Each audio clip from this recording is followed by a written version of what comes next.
A very good morning and welcome to this SABC News special television broadcast.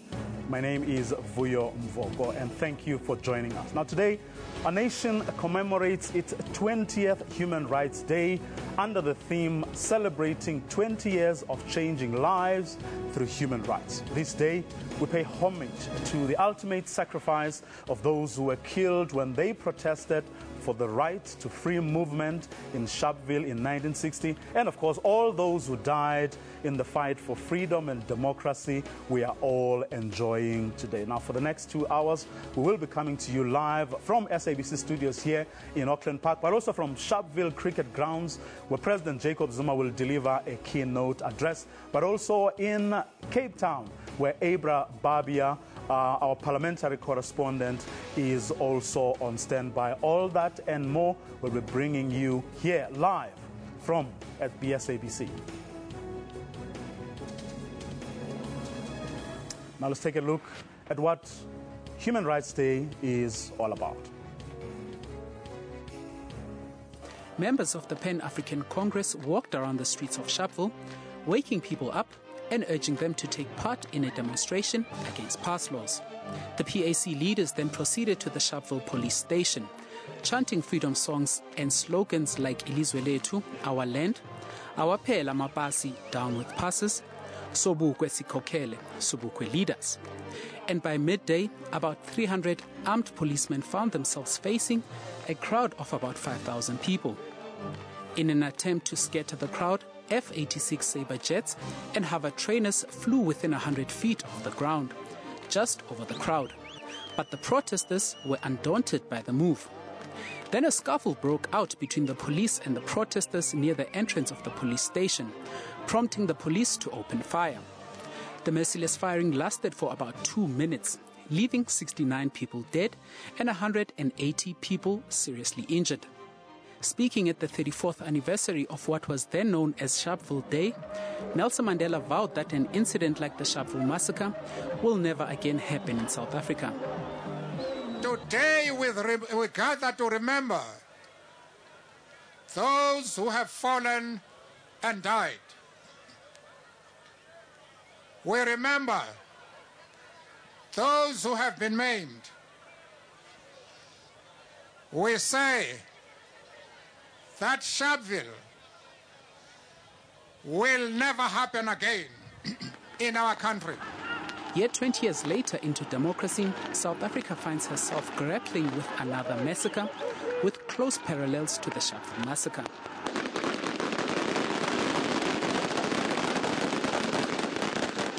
In total, the Marikana miners' strike over wage increases claimed 44 lives.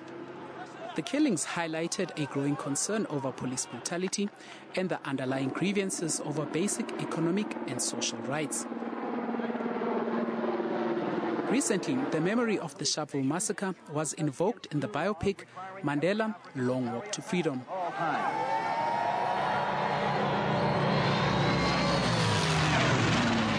Justin and I wanted to drop the actors into a real world.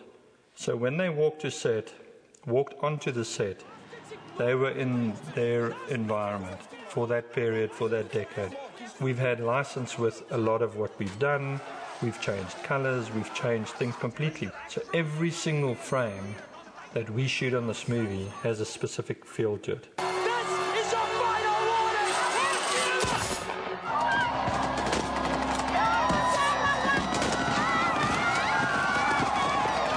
Ceasefire! The movie is arguably a fitting tribute to a man who symbolized human rights, freedom, peace and justice. But early in the year, Human Rights Watch, an international NGO, found that while South Africa was making some headway in protecting human rights on the African continent, it had consistently failed to protect human rights at home. The organization cited attacks on the free media and escalating police violence as the main reasons for the regression. The conduct and capacity of the South African police services in terms of how they use force, and as well as their capacity to deal with protests in a rights-respecting manner. The recent events in which 2 people were killed and 1 person was allegedly thrown from a police vehicle in the Northwest Province, I think highlights these types of our concerns, and also is an increasingly disturbing pattern of violent police conduct in South Africa. And this is something that needs to be seriously addressed in the coming year. So are we backtracking or making headway as a country as far as human rights are concerned? Dumiso Mashaba, SABC News. Well, that insert prepared for us by Dumiso Mashaba. Well, to help us unpack some of the issues you saw on that insert, I'm joined here in studio by human rights activist Mohamed Dessau. Welcome, Mohamed, and thanks very much for joining us. Thank you so much for having me. 20 years on, I don't think anyone will argue with the fact that we have made some serious inroads as a country, an infant democracy as we are, but we've made quite, substantial inroads towards building a human rights culture, for starters. Absolutely, and I think one of the important things about Human Rights Day, about the Sharpeville massacre, is that it must not only be a celebration of the people that came out onto the streets of Sharpeville during the anti-apartheid struggle, but it should also be a celebration of our history more generally, that our people and that we are made up of a history that stood up, of people that stood up against human rights abuses, that stood up against racism. And I think that we need more of an infusion into South African civil society. How do we as members of civil society hold government accountable, but also how do we as members of civil society stand up against injustices, stand for social justice? I think that we have a very deep and rich history that we often forget about and is sometimes even reduced to mere slogans or to just a Hollywood movie. And I think that we as South African society need to grasp more with our history. And I think that's why it's important to commemorate this. Be a lot more practical, which is, an interesting point, because, on Morning Live, one of our shows this morning, the deputy chairperson of the Human Rights Commission talking about half the number of South Africans not knowing where their next meal is going to come from. And this is an everyday occurrence. And she makes the point that in places like, Cape Town, where you have some of the richest people in the country, that number jumps to about 70%. 70% of people who don't know where their next meal is going to come from.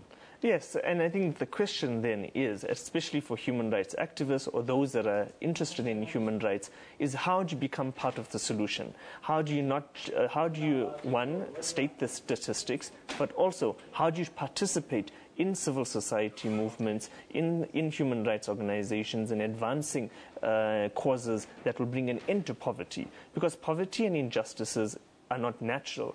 It's because some people are eating more that other people are eating less. And so how do you also stop the overeating that our society is involved in? We do need to be practical about celebrating Human Rights Day. Well, this conversation is going to continue. Our guest here in the studio is human rights activist Mohamed Dessau. We are going to get back to that conversation. For now, though, we go to Sharpeville, where the main commemoration event is going to be held. That's also where President Jacob Zuma will be delivering that keynote address. Yolisa Njamela, our political correspondent, is there. Yolisa, good morning and welcome.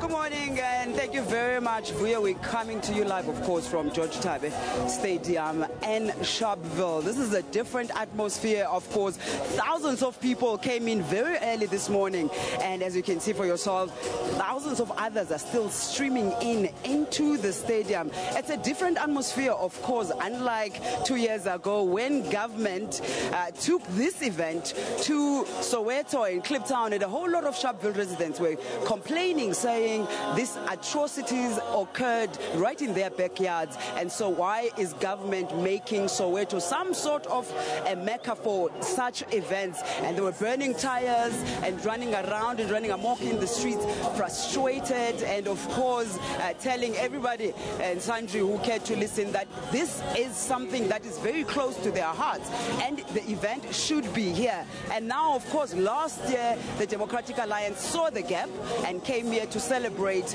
this event, or rather commemorate this event with the Sharpeville residents. Now, this year, we've spoken to a couple of residents, and they are frustrated yet again because they're complaining that the ruling party is actually choosing this venue this year for the purpose of the elections, the 20th anniversary elections. Of course, we'll be bringing you everything that is happening to you, rather here, live and direct to you at home. But I'm not alone here at the stadium, George Tabe Stadium. Tsepo Ikaneng, my colleague, is on the other side. Tsepo?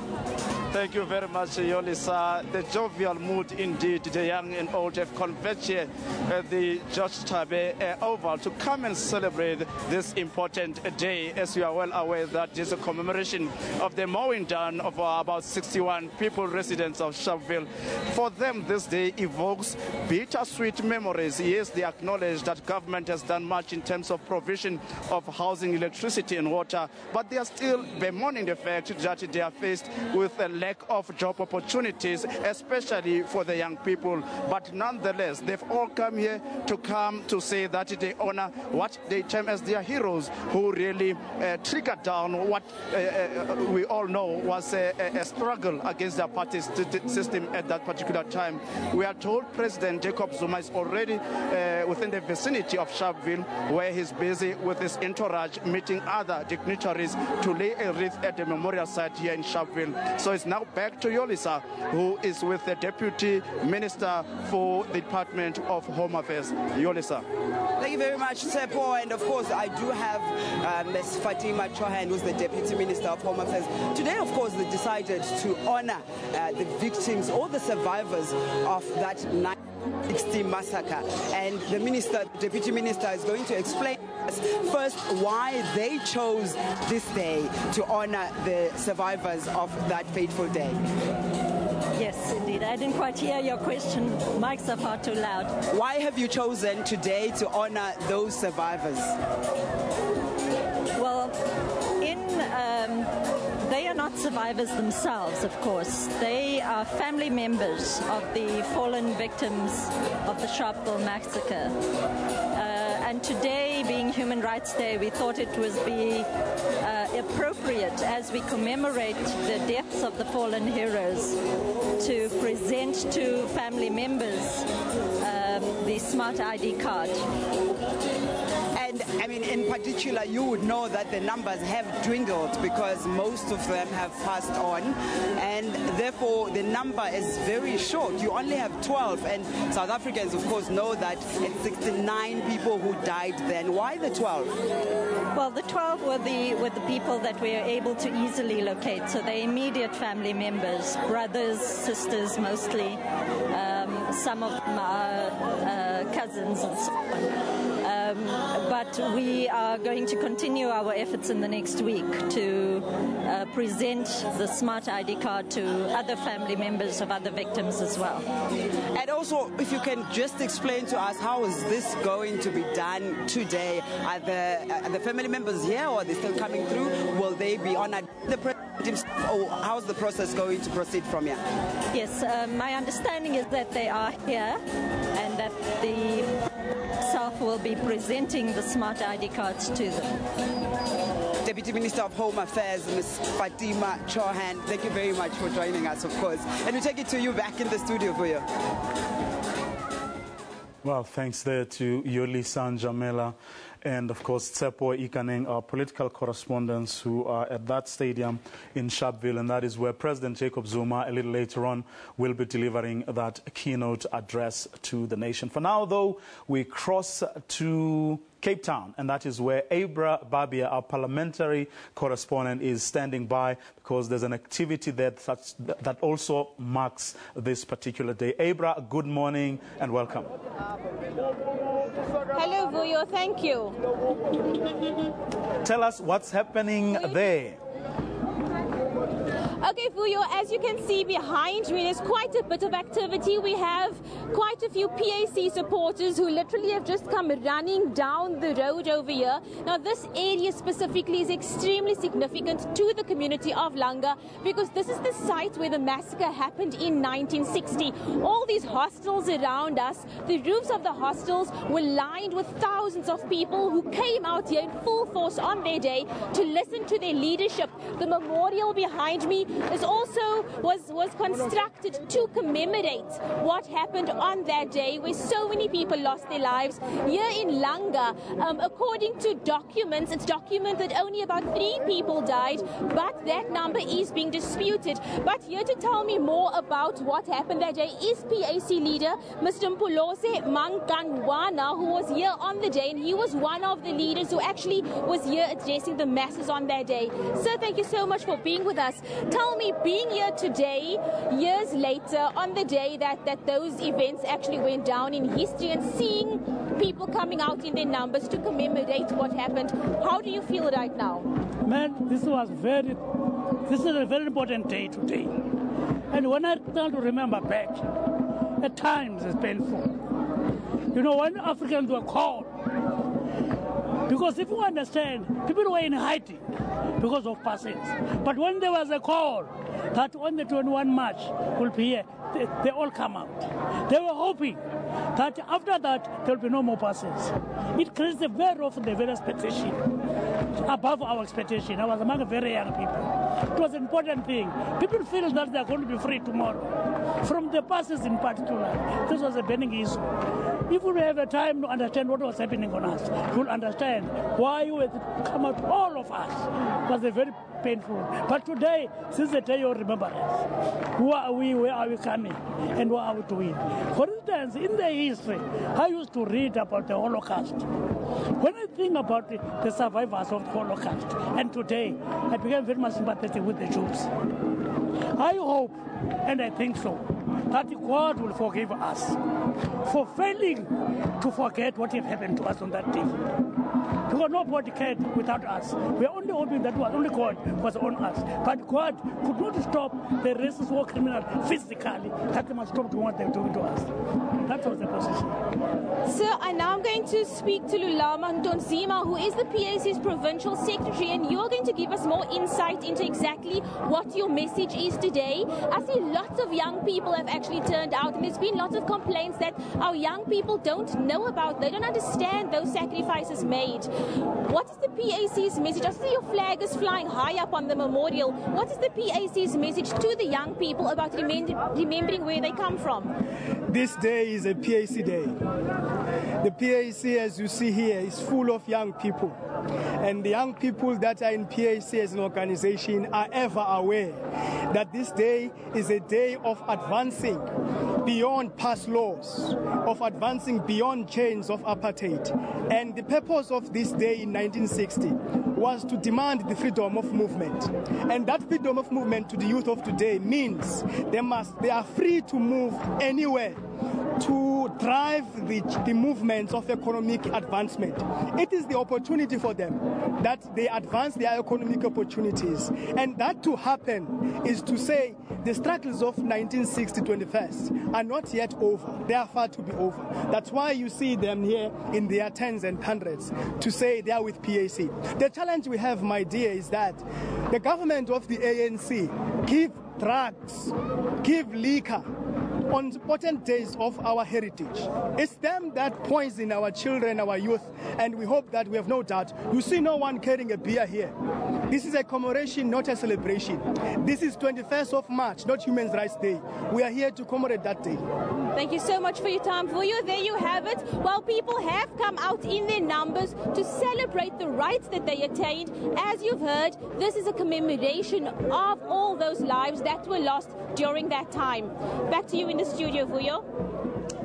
Thanks very much there to Abra Babia. Well, members of the Pan-Africanist Congress, young and old, taking us back in time, but also throwing this into the future. What should young people today be doing? Of course, raising some contentious issues, which I'm sure will get a lot of people moving. Well, just to plug in some of the gaps, Sharpeville, of course, is internationally being remembered, but few people remember what actually happened on the day, although you heard there someone trying to take us through. The PAC's Positive Action Campaign called on the people at the time to leave their passbooks at home and march to local police stations. Residents of Langa adhered to this call. But just like in Sharpeville, a meeting that started peacefully would end in tragedy. On March 1960, thousands gathered here at a spot called Washington Square today. Also in the crowd, an inquisitive Standard 1 boy, Sonwabo Williams. What I remember that day, you see, the old people, they told us there will be a meeting here only for the old people, not for the children. So when we see the tank coming inside Lang, we did not know what happened, and all the children, they followed the tank up to the army tank up to the flats here, and here there was a meeting here. At 63, Williams still has vivid memories of that day. Leading the thousands was Philip Khosana, a 23-year-old student and PAC leader. I found Tom completely challenged to be able to respond to the call of our people who had supported our strike. It was too massive for me, but I must say, although I was still young at the age of 23, I had probably more confidence than I have today. To a young boy like Williams, Khosana was a hero. Khosana was addressing the people. So since we were children, it was difficult for us to listen what is happening.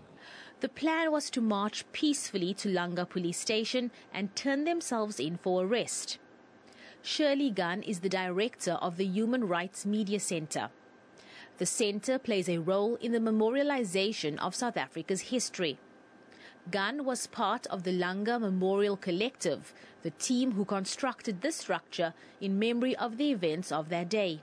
If those arrests were made, then there would be a dent on the economy, because no bread would be delivered the next day, no milk would be delivered, no newspapers. The industry would come to a standstill because the black working class would be behind bars.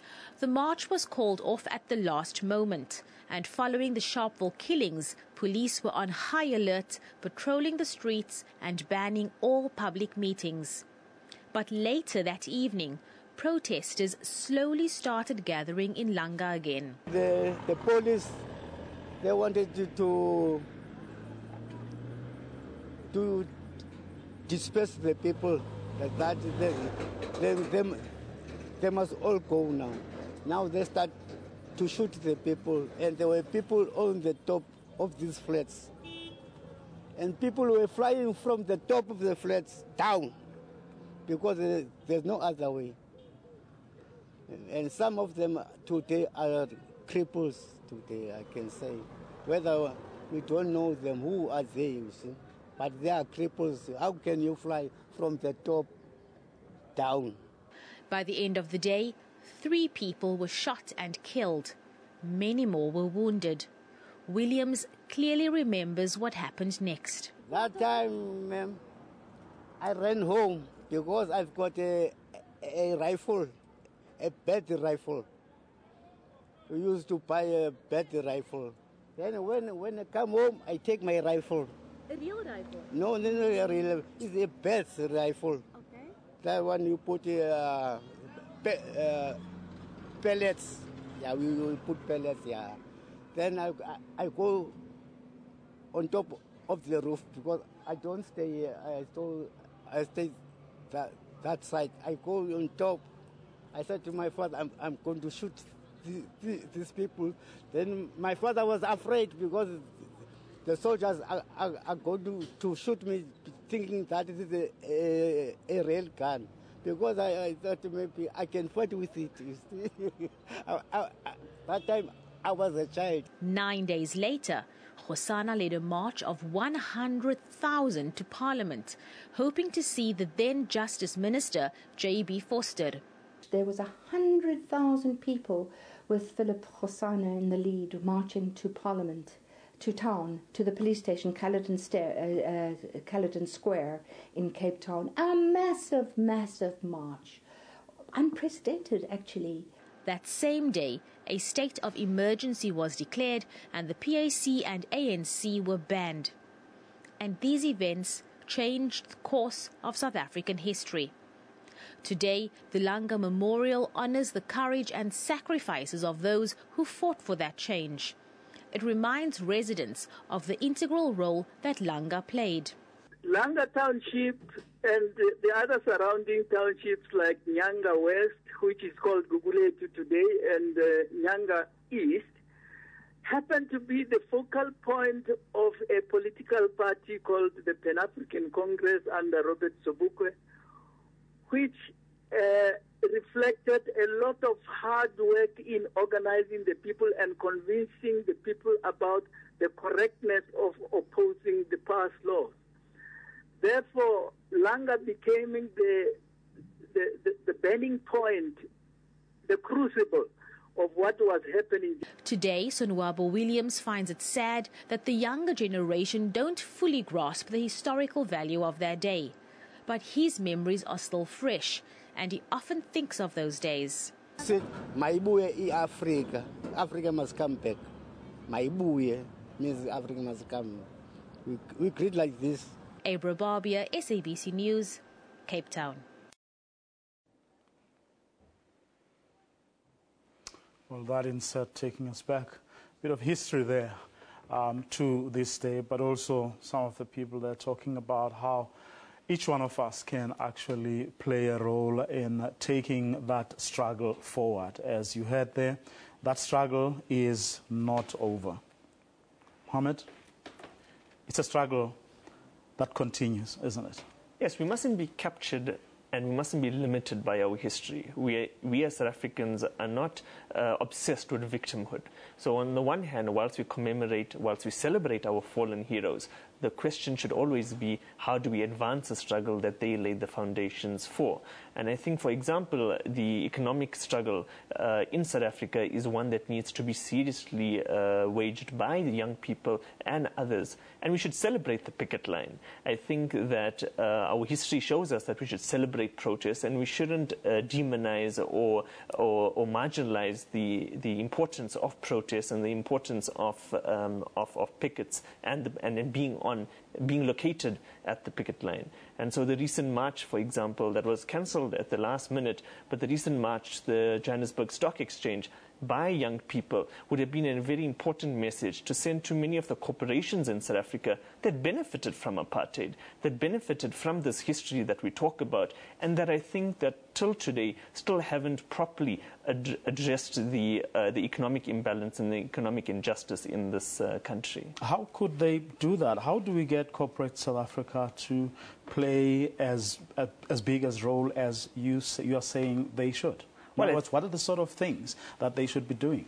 Well, protests aside, or with or without the protests? Well, protests and picket lines will force or should force big corporations, major corporations and companies and private business in South Africa to wake up to the reality that they built their empires on the back of apartheid. But there wouldn't be a need for protests if corporate South Africa was in fact playing the role. Absolutely. Isn't that what you're saying? And so the position that I hold is that corporate South Africa is not sufficiently doing or is not being responsible about where it stands today. But what should they be doing? Well, proactively, that is. Well, we should be talking about economic redistribution. We should be talking about corporations making available resources to address the inequalities in our country. I think that, yes, on the one hand, government does have a role to play, and we should be demanding more action from our government. But I think that often big corporations get away from being responsible about our past and about how they benefited from the past. But isn't that the role of our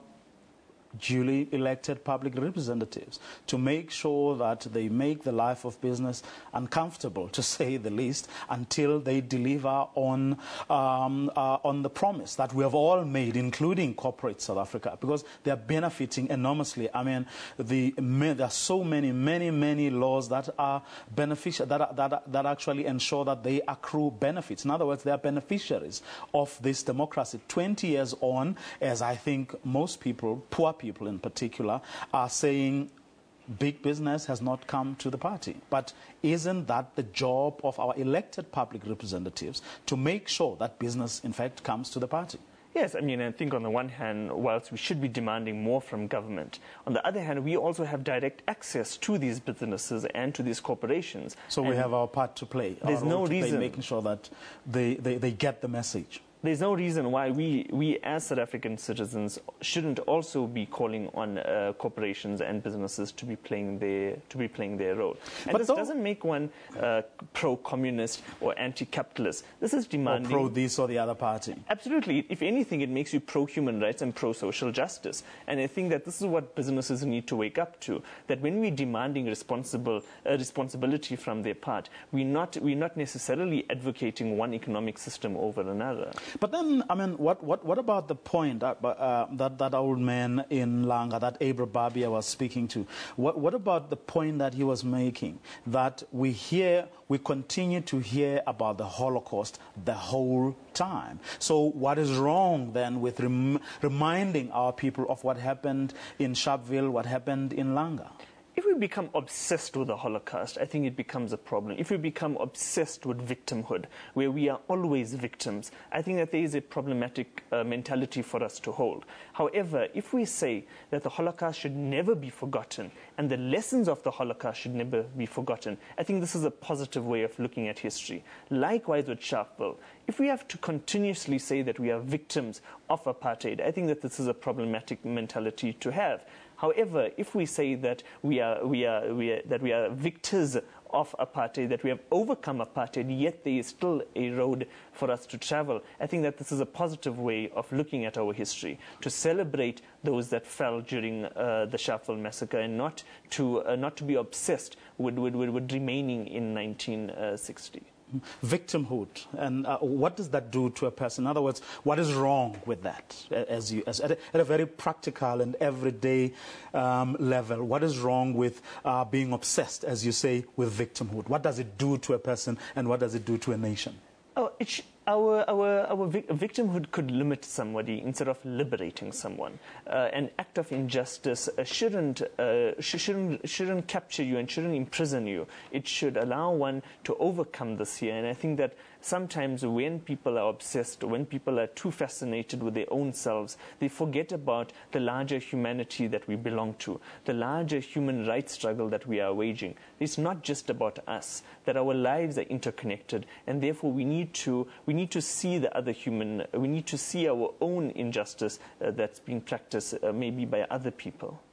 Mohamed Disa, some really interesting points there. This conversation is, of course, continuing. Mohamed Disa is my guest throughout this broadcast. For now, though, we cross back to Sharpeville, and that is where Tsepo Ikaneng is standing by with another guest who's going to give us another perspective on this day.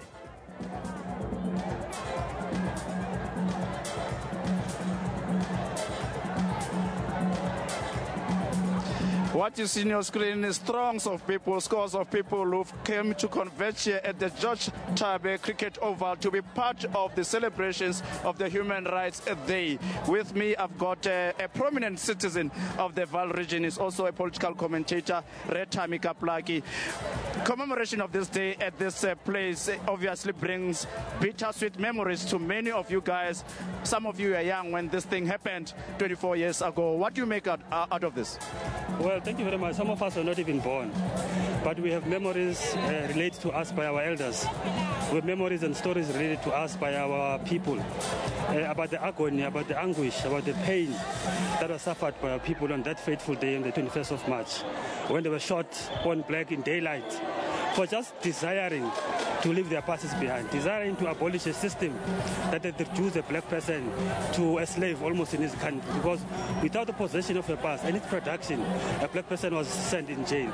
A great many people died simply because of the possession of the past. Charlotte Maxeke launched a campaign in 1913 to say that we are not going to have a past, we're not going to have a movement control and culture in our own country. So this day is very heroic, historic, and it's very symbolic. I mean, the day coincides with the the celebrations of the 20 years of our democratic transition, many people are still having some issues in terms of the delivery of basic services. Do you share their anguish and concerns? We are an evolving state. We are an evolving democracy. We are almost a teenager country, 20 years later. So much still has to be done, but so much has been done. Education has become accessible to our people. 16 million of our people are getting a grant. More than 1 million households have gotten electricity. Sanitation has been given to our people. Literacy levels have dropped a lot. New universities are built, 2 of them.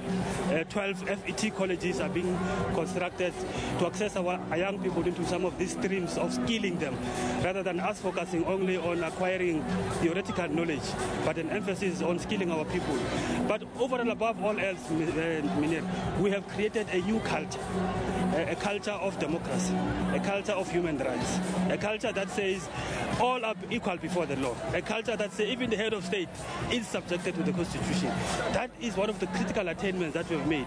We've seen the actions of the public protector, even if some of her findings are contestable, but that institution is as a result of the heroic struggles of the people of Sharpeville. Such institutions, the Human Rights Commission, the Gender Commission, and many other Chapter 9 constitutions, that will make sure that we militate against the excessive and abuse of power by any other such person. So we're very proud that this has been brought about. The other issue relates to the capturing of those historic moments. Many people, even academics, agree that not much has been done in terms of making sure that the present generation and the future generations knew about the struggles of those people who triggered the nationwide revolutions.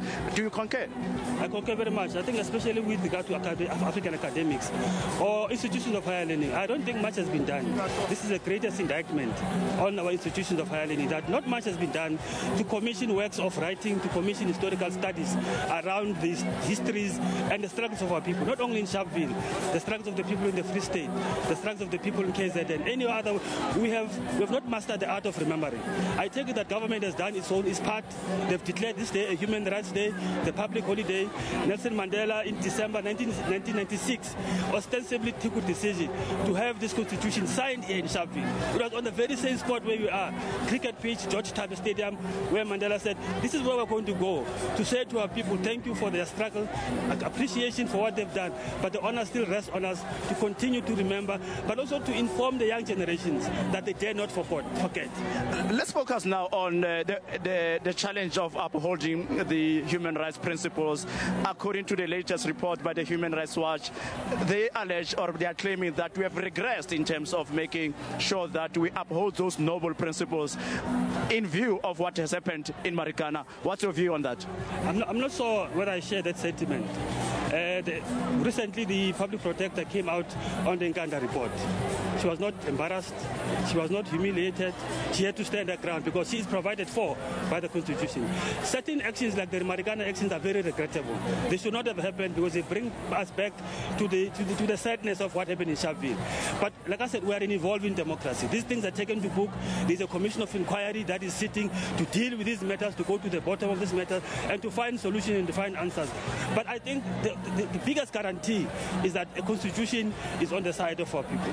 That document speaks to the rights of every other South African, be they in Keiskama Hook, be they in the Boahomu. Those rights are protected and enshrined in the Constitution. Thank you very much, Reta Mikaplaki, a political commentator and also a prominent resident of Sharpeville. I can see behind, in front of me, the motorcade of President Jacob Zuma is about to enter the stadium, and I'm now handing over to Yolisa. Indeed, Seppo, we understand that the president is about to enter the stadium. Earlier on, he did, in fact, with some ministers, go to the grave sites where the fallen heroes are at to rather lay the wreaths. We do know that this is a national event where political parties that are represented in parliament are here and invited. As you can see for yourselves, the motorcade of the president is just driving in now from the gravesite where they laid the wreaths.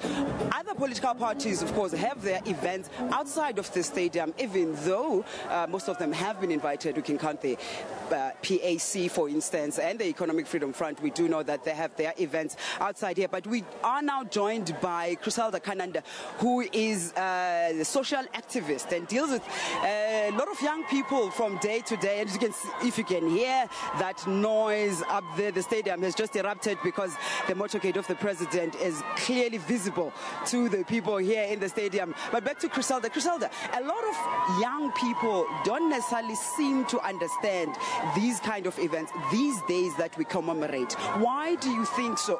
That's the case, especially because you deal with them at most times. I think it's on omission from our side as educators, as government, that we take for granted that people know. And when you don't inform them, they don't know what they don't know. I mean, yesterday I did a show where I was asking, should we be commemorating or celebrating?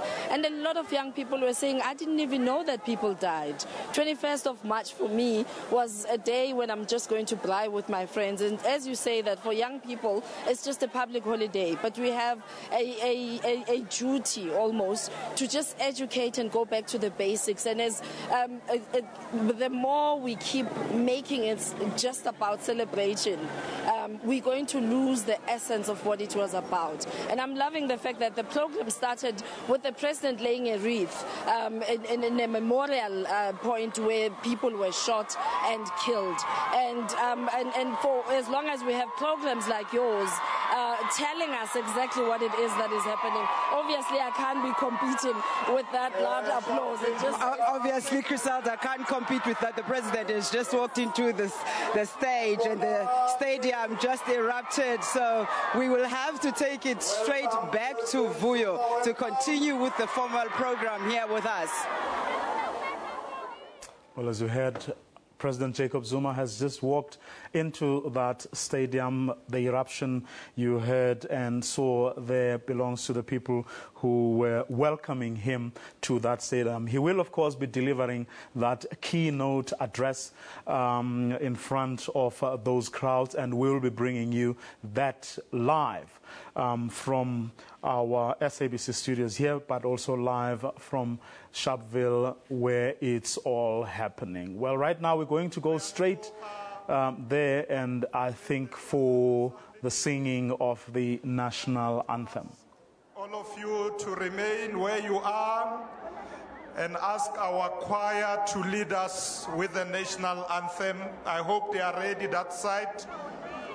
Bontate nethuli zigqoko lintshedi kepisi re emeng hantle re tshware hantle re bine pina ya setšhaba nkosi sikelele Africa. The choir will lead us. Okay, choir, you ready?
standing.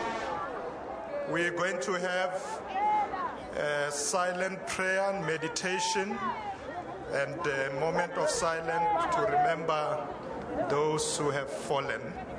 A moment of silence, please.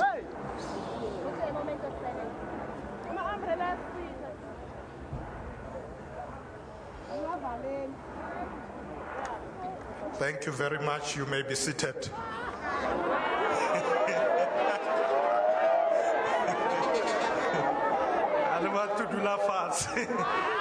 You can't. Understandable. It's going to be a short program. Remain standing.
Thank you very much.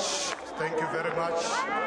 Viva President Zuma, viva! Viva! Viva President Zuma, viva! Viva! President Zuma, President Zuma,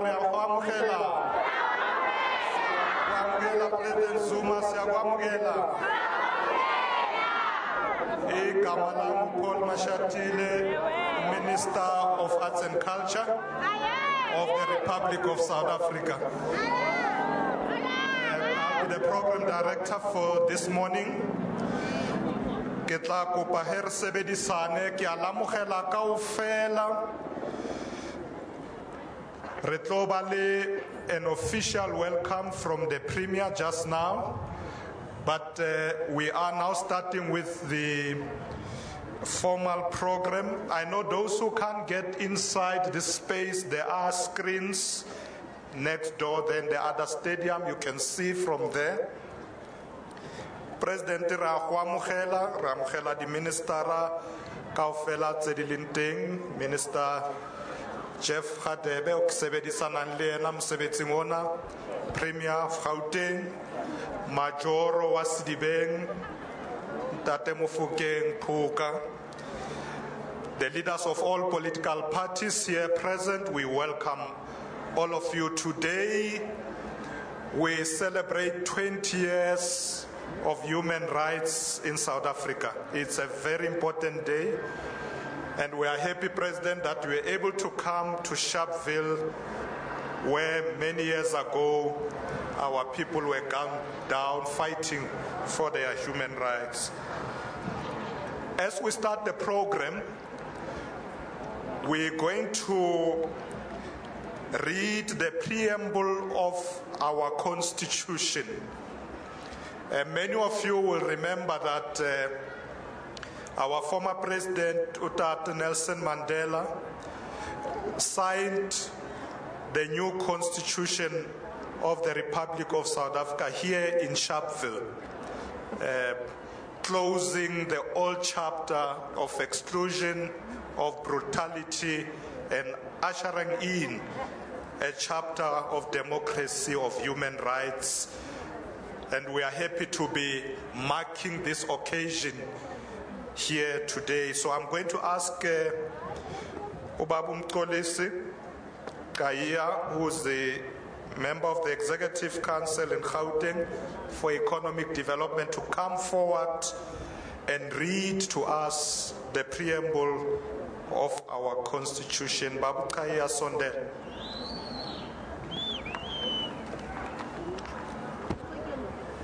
Thank you very much, Minister Mashatile, President, Premier, Ministers, Your Worship, and representatives from political parties. Nabantu basemzansi. May we please read the preamble of the Constitution? You can read with me because it will be flighted. We, the people of South Africa, recognize the injustices of our past, honor those who suffered for justice and freedom in our land, respect those who have worked to build and develop our country, and believe that South Africa belongs to all who live in it, united in our diversity.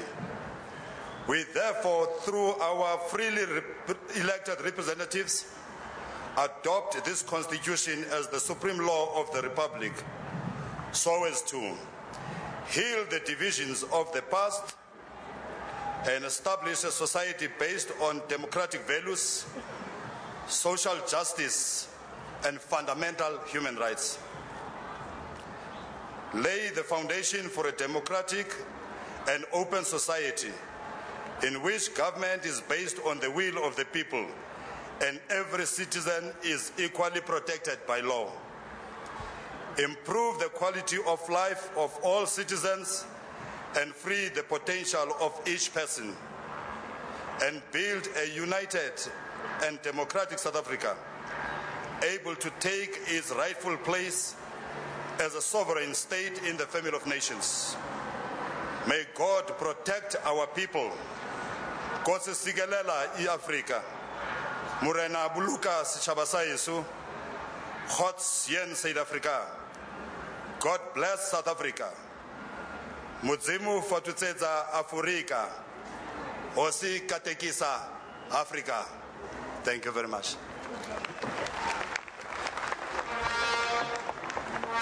Matimba. Matimba. Thank you very much, Babu Kaya. I would like to now take this opportunity to invite to the stage our Honorable Premier of the Province of Gauteng, Menomvula Mukonyane, to welcome all of us to this occasion. Memkonya. Amandla phambili ngamalungelo abomama, phambili ngamalungelo amantombazana, phambili. Thank you very much, Minister Paul Mashatile.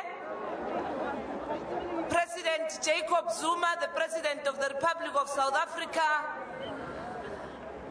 Minister Jeff Radebe, Minister of Constitutional Development and Justice, the Executive Mayor of Sidibeng District, Minister Naledi Pando and other ministers present, Deputy Minister Mkize and other ministers present here today, Executive Mayors, MECs, Councillors, representatives of political parties and faith-based organizations, leaders of organized trade unions, fellow South Africans, Banabantate Dumelang.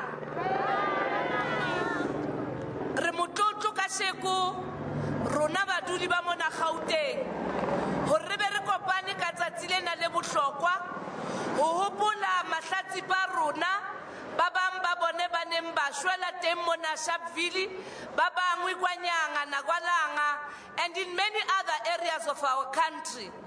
We are also proud that as a nation 20 years after our first democracy in South Africa, we can safely say today is better than yesterday, tomorrow will be better than today.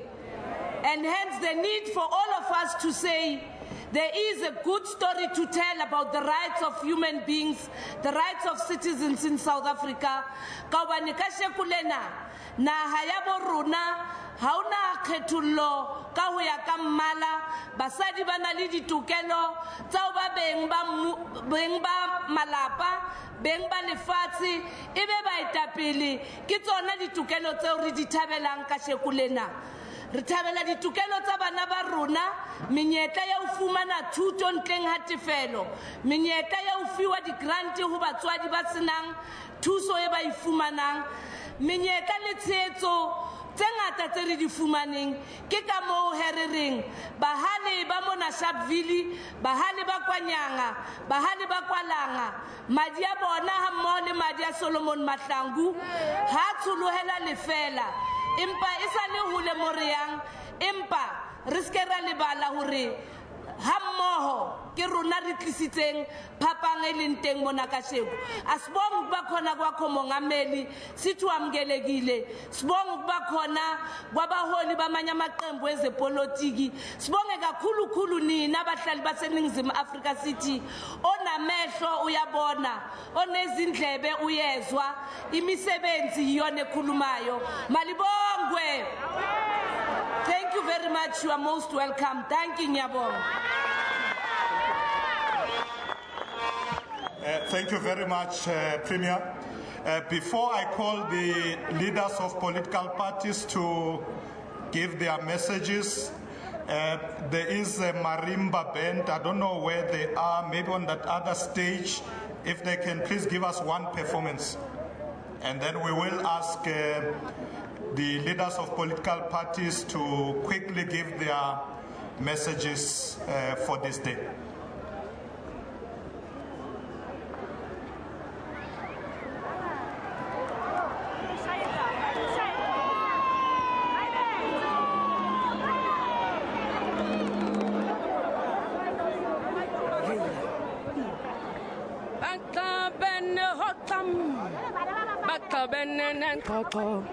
Bekakwe inguba xaka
Thousands have gathered here from very early this morning, and in fact, as the president came in quite early himself with some ministers, they went to lay some wreaths where the grave sites are at, where of course the fallen heroes are at. You'll remember that 69 people and over 150 people were injured. 69 people lost their lives. Earlier on, the president was also able to engage with the victims' family members, relatives, etc., to honor them. They are going to be honored here today as part of Human Rights Day. They're going to be given smart cards to replace their IDs, and they'll be one of the first residents of South Africa to receive this. Earlier on, we were having a conversation with the social activist Criselda Canada, but of course you couldn't compete with the president when he came on because the stadium just erupted. But we were talking about the youth not wanting wanting to be part of these occasions. But just moving on slightly from that point, Griselda,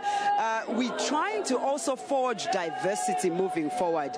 But in these kind of events, once again, you mainly see one type of South Africans.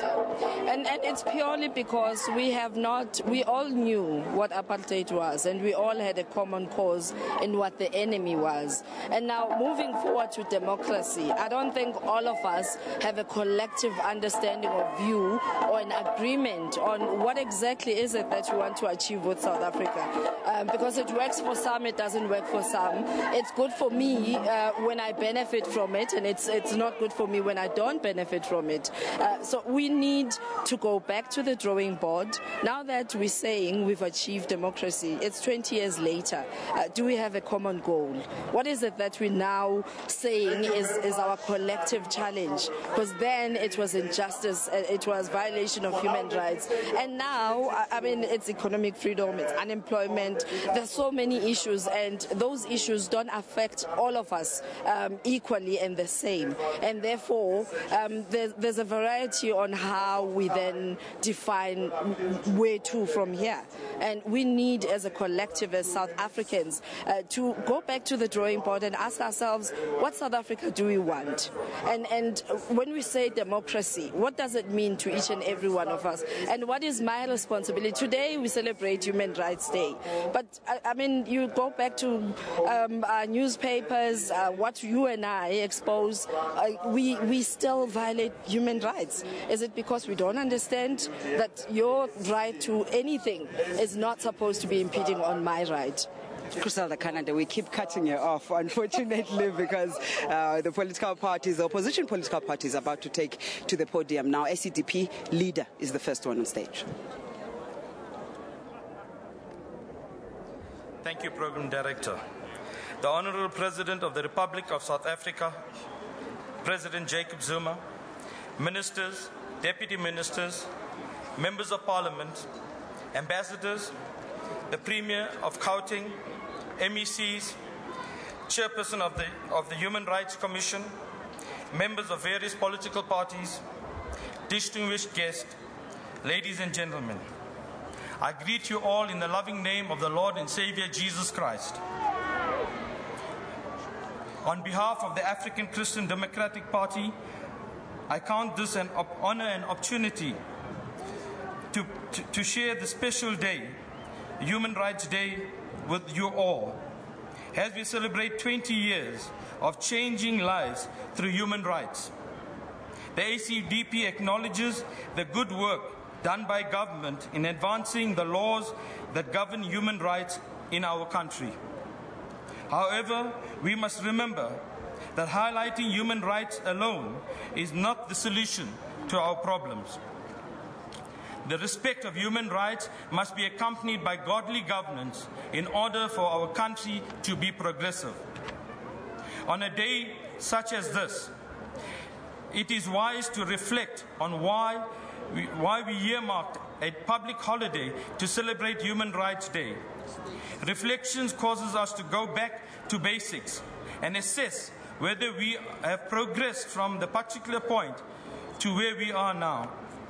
This day is celebrated in view of the huge sacrifice that was made in 1960 when the police fired on a peaceful crowd that was gathered to protest against the past laws. In the chaos that followed, many were killed and arrested, marking a turning point in the history of South Africa. In declaring this particular public holiday, all South Africans are encouraged to reflect on the rights within the Constitution of how to protect themselves against the violations. A basic reading of Chapter 2 of the Constitution will help any South African citizen to appreciate the guidelines for the protection of human rights. The South African Constitution has been complemented by countries in the continent of Africa and internationally for a progressive direction, despite South Africa being comparatively a small and developing nation. Today, we have the fundamental laws in place and the democracy that we fought for that can assist us to create a better living environment for all South Africans. 20 years on, we ask the question, are we bearing the fruits of a progressive constitution with a chapter dedicated to human rights? By and large, be encouraged that we have progressed as a nation. But while we take 20 steps forward, we should take heed that we are not taking 20 steps backwards as well. Where we need to devote more attention, however, is in the area of lack of respect that appears to prevail in our society. Today, the human rights for others. This comes through the different human rights violations that are reported as part of our criminal statistics. How then do we start to increase the awareness of human rights and improve the respect for each other? As the saying goes, charity begins at home. Respect for others begins with respecting yourself.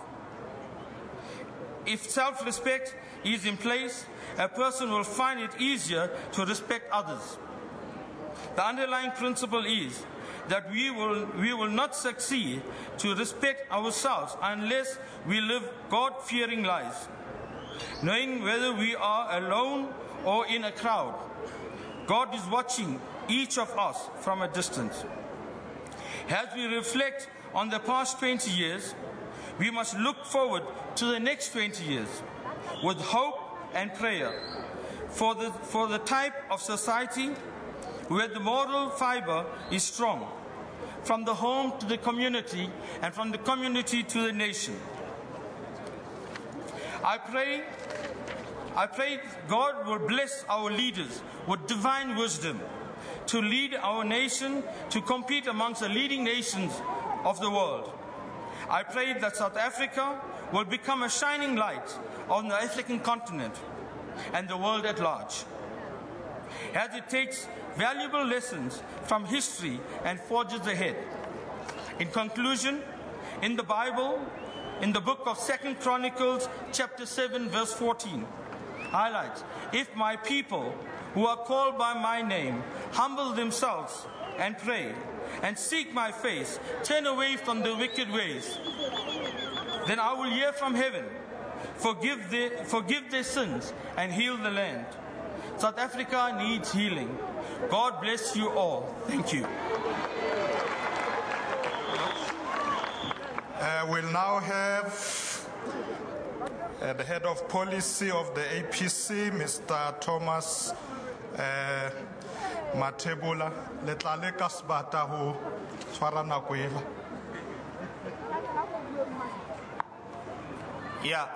Thanks, Program Director. And I would like to thank the President of the Republic, the first citizen of the province, the Premier, ministers, premiers, mayors, councillors, and all dignitaries present here today. As I say, all protocol observed. Please receive the revolutionary greetings from the President of the African People's Convention, Comrade Themba Godi. And also, I would like to thank the APC Central Executive Committee for allowing me to represent this movement here. The APC is a Pan-Africanist organization, and we know that this day happens because one of the sons of the soils, Robert Mangaliso Sobukwe, confronted the then apartheid regime, especially the past laws, don't pass, and everybody supported that march across the political spectrum. Therefore, Program Director, as the torchbearers of Pan-Africanism in this country, we saw fit that we should celebrate this day or commemorate this day with the government, unlike others who are holding parallel rallies elsewhere, because Sobukwe didn't belong to the periphery. Sobukwe belonged to the mainstream. Therefore, his ideas, Mr. President, we would like the government to honor this son of the soil more than you have done, like other leaders. And we will also like to say, as the APC, more has been done. And indeed, South Africa is different, like more than 20 years ago.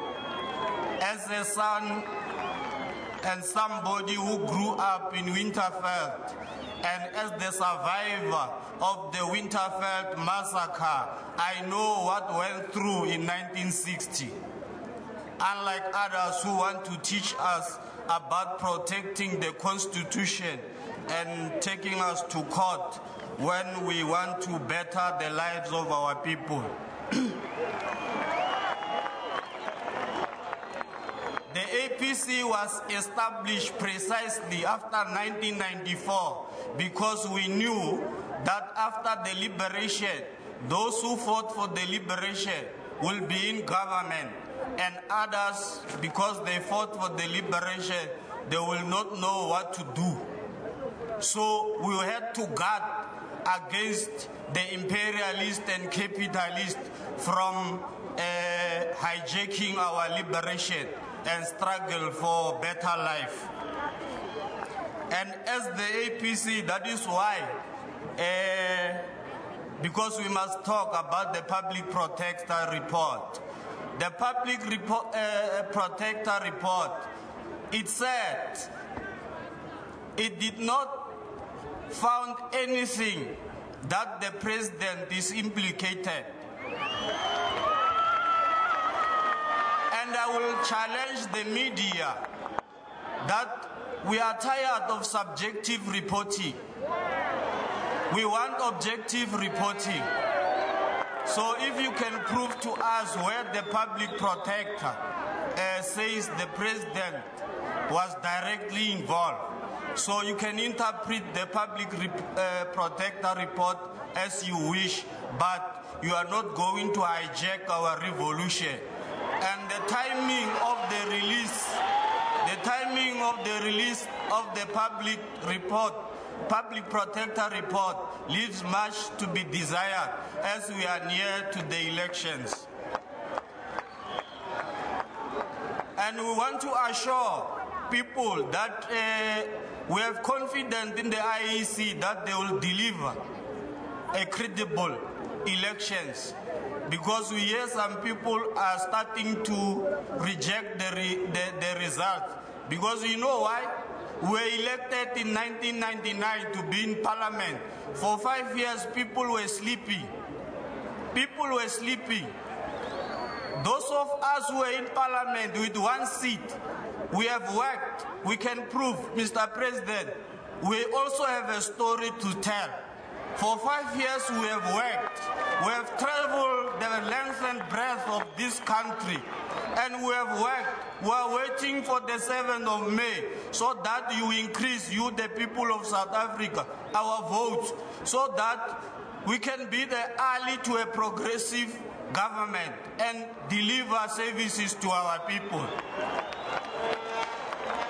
Go on the 7th of May, vote.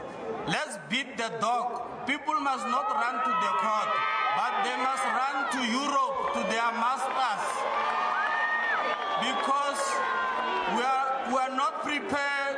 We are not prepared to sell those who fell in Sharpeville, those who fell in Winterveld, those who fell in Langa. We are not prepared. We will guard the revolution with our bodies. I can talk long, all and all, but Amandla,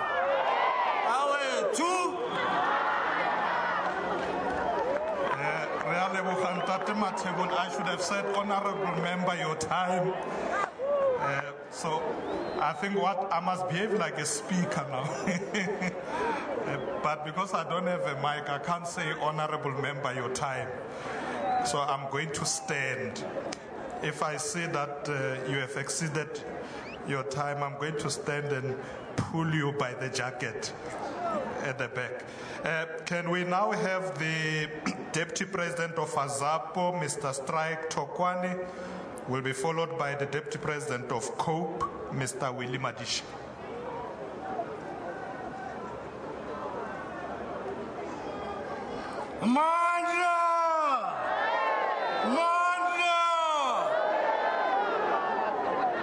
The Master of Ceremony, the Minister of Arts and Culture, Tate Madisha,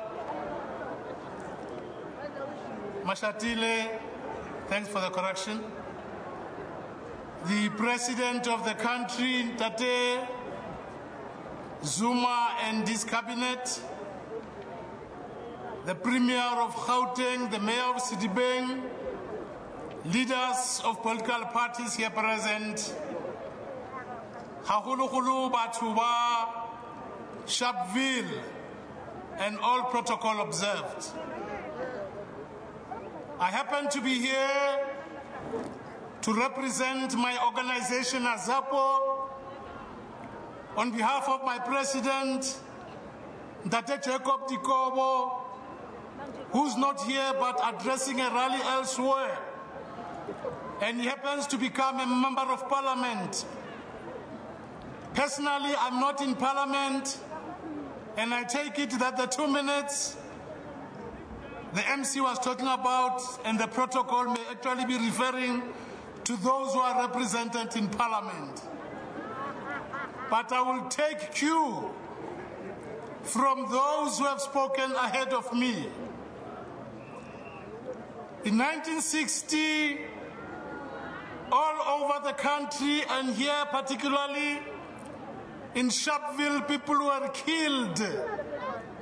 And I want to say to young people, they have to understand and know the reason why people were killed.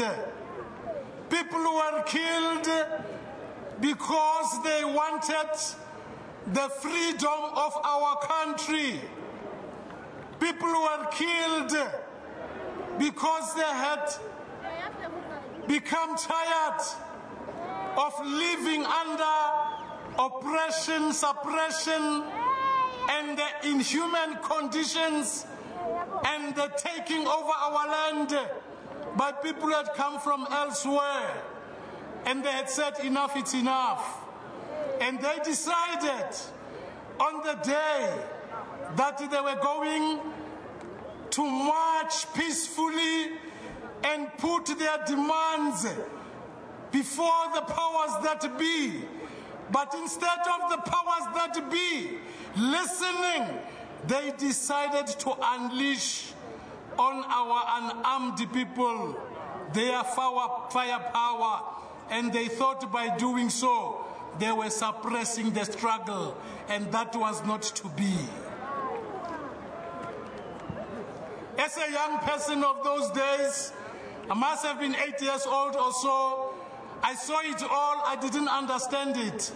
But 10 years later, I understood it, and I'm proud to say that I also became one of those who stood up and took up the cudgels of fighting for a struggle. I still stand proud today because I have actually made a mark and put my life on the line so that this country can be free.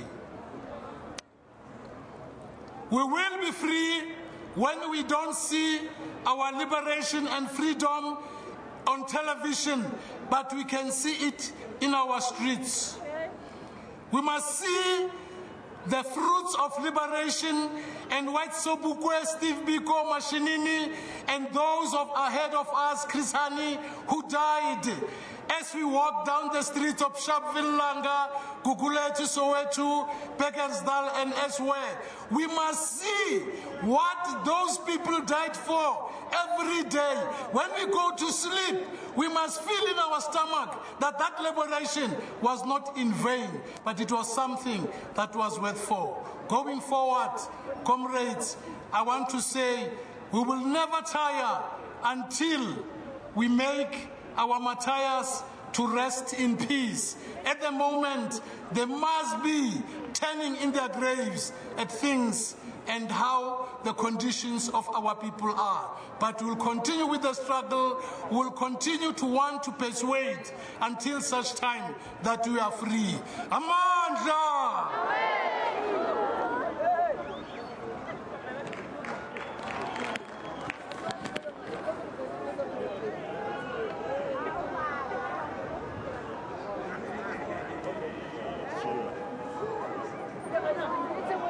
Thank you very much, Mr. President of our country, and indeed all the people of South Africa. It's unfortunate we don't have much time, because if that was the case, one would have reason to raise very many points. But all that I want to say is, number one, we thank our mothers and fathers, we thank our brothers and sisters who stood up on that day to say that there must be freedom for the people of our country. We want to thank them very much. If they had not done that, all of us here gathered would not be gathering here. We therefore want to thank them and say they've done a lot for us, not for us here gathered only, not for us in the country only, but for the people beyond our seas, who are both from South Africa, who have supported us through and through. And we wish to say that, Mr. President, we hope that that wish that government did shall never happen in our country. That government went on with a state of emergency, but the state of emergency to kill our people for nothing. We are calling on the President of our country to say, today there must be a state of emergency declared. And the state of emergency that I'm talking about, Mr. President, and the people of our country, is a state of emergency that will address very serious problems that we face. Very many people in South Africa remain unemployed.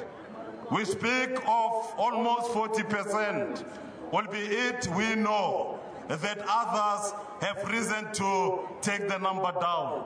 Now we need a state of emergency that will deal with all this kind of problems. We need a state of emergency that will deal with the problems that the majority of our people face, of hunger, health, and so on. That has got to happen, Mr. President and our leaders here. We need a state of emergency, the people of South Africa, because if we move around, you'll see people crying because of this and that. Now something has got to be done so that the state of emergency which was there to kill the people of our country gets truly replaced by the state of emergency of liberation.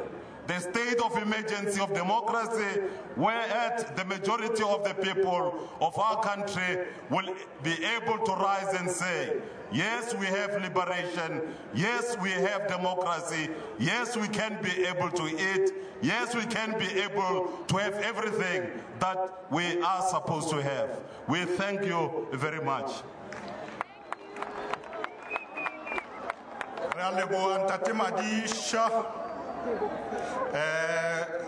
We will now have the Deputy Federal Chairperson of the DA, Mr. Makashula Ghana, who will be followed by the Member of Parliament of the IFP, Ms. Liesel van der Merwe. Dr. Makashula Ghana, you have the floor.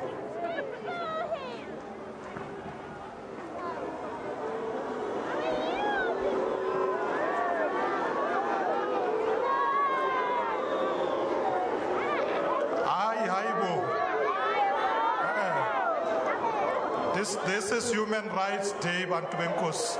Siyacela, thulani. We have to listen to everybody, even if you don't agree with them. Let's be patient. Let's listen to everybody. That's what human rights are all about. Har mameleng tate magashule lena a re femolaetsa wa gae re a le kopa tswetswe. Na khensa mfambisi wa ntirho Holobye Mashatile, President Jacob Zuma, the Premier of Gauteng, ministers and deputy ministers, the executive mayor of Sharpeville, leaders of political parties, residents of Sharpeville, fellow South Africans. We are gathered here today to celebrate Human Rights Day and commemorate the 54th anniversary of the Sharpeville massacre. It was on this day in 1960 that the people of Sharpeville were killed for wanting to be treated as equal citizens in the country of their birth. They died for a basic right to live in a country where they could build a better life for themselves and for the country. Unfortunately, this right is being denied to so many today because of unemployment, inequality, and poverty. As we celebrate 20 years of democracy, we must reflect on how far our people have gone to enjoy their rights as enshrined in the Constitution. Our Constitution guarantees certain rights. Amongst them is the right to peaceful protest. Instances of police brutality during service delivery protests and other protests is posing a serious threat to this right.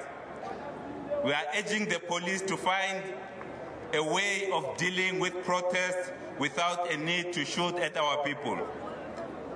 A right to protest also comes with responsibility of ensuring that the protests do not turn violent and that property is not damaged or destroyed. Our role as political parties and politicians is to advance the well-being of society by extending opportunities to all our people, ensuring that our people can exercise their rights as enshrined in the Constitution of the Republic. Let us all work together to build this beautiful country of ours. Nimkombela inkweru Koreaka tikole raina na kensa mfamisi wa ntirho. Inkomo tatankin. High discipline, high moral, high discipline. Yeah, asibam beniganjal. I now call Miss Liesel van der Merwe from the Inkatha Freedom Party. Will be followed later by the UCDP. I'll come into Siyacela, high discipline.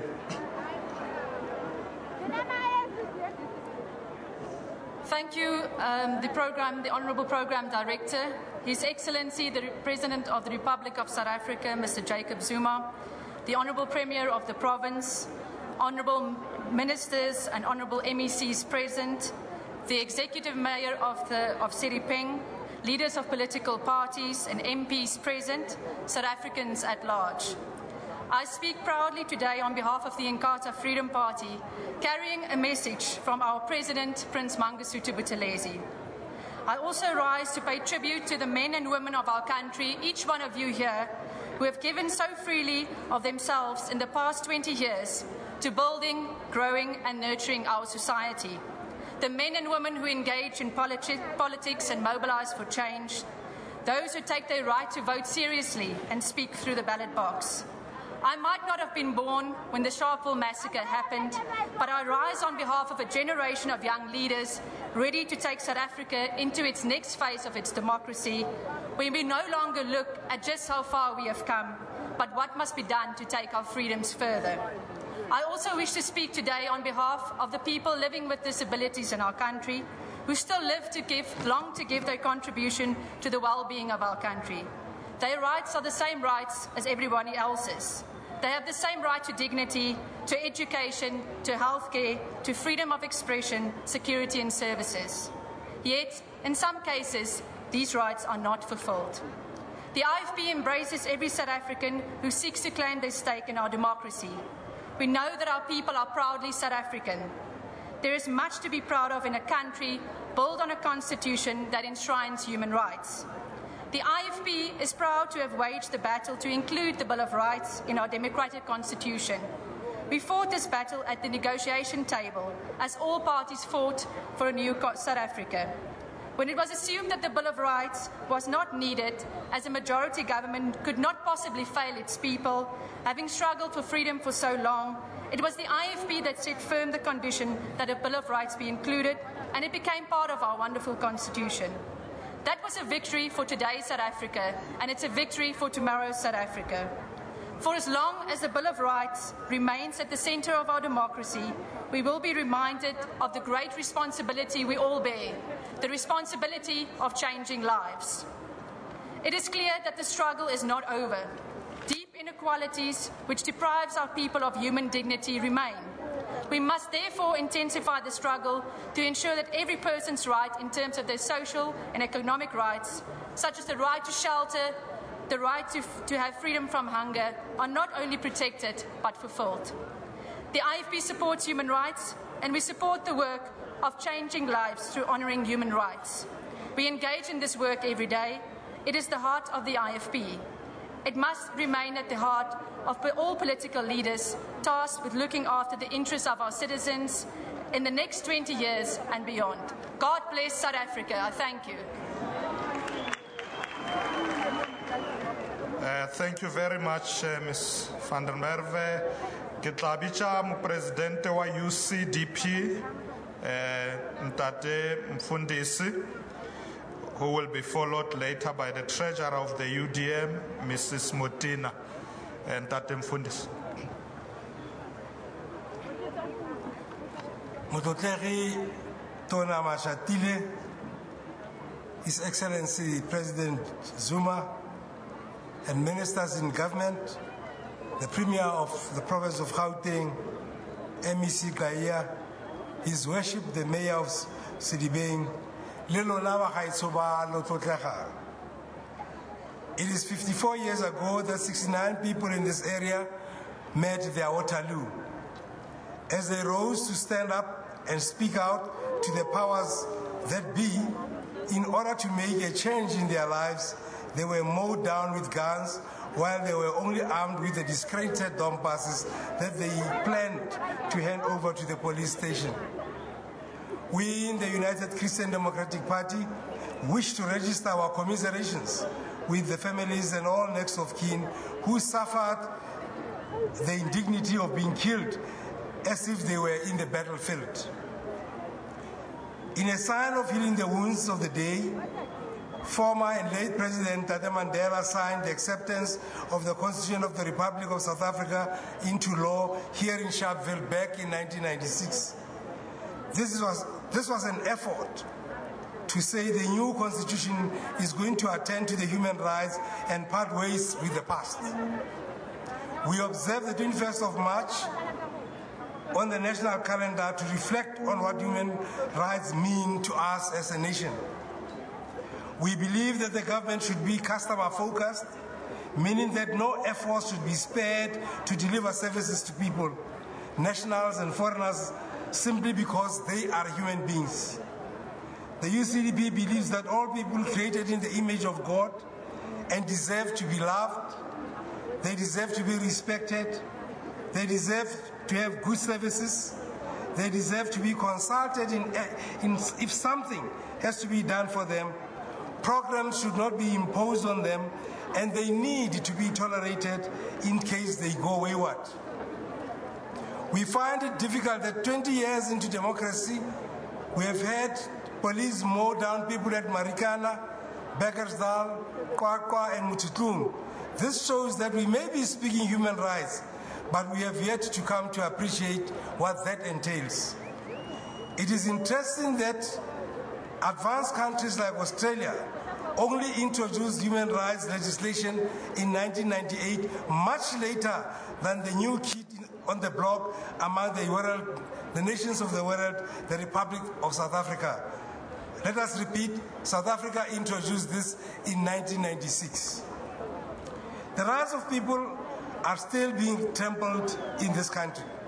As we go into the elections after next month, some people will go to vote or will find their votes going to other parties that they did not intend to vote for because they have disability, either of sight, either of this or that. Their human rights are trampled upon as they are denied the secrecy of their votes. Inadequate access to education is another instance of our poor record of human rights. Children are caused to travel inordinately long distances in their quest for education. Education is a right and has to be accessible at the doorsteps of all children. Human rights depend, or rather demand, that services follow the people, not that people should go to hunt for the human rights. It is still common practice in the employment world where people are struggling to be remunerated as they should. Hence the unending labor strikes that we find and are currently going on the mines up to about the 6th week now. We still have staggering numbers of homeless people in South Africa, notwithstanding the Grootboom judgment. The sprawling shacks all over the country attest to this. A home is a human right as it gives one dignity. There is need for improvement of corporate social responsibility. As much as we say this, we hope and believe that the interests of promoting human rights, government will also always develop principles to guide mining companies that will engage in resource development on indigenous land. The lack of corporate social responsibility is also noted during this election phase of our democracy. Some corporate houses are selective in making resources available to political parties. They provide some with all the needed amenities as funds and leave out other political parties and therefore leave the political field unleveled. They intend,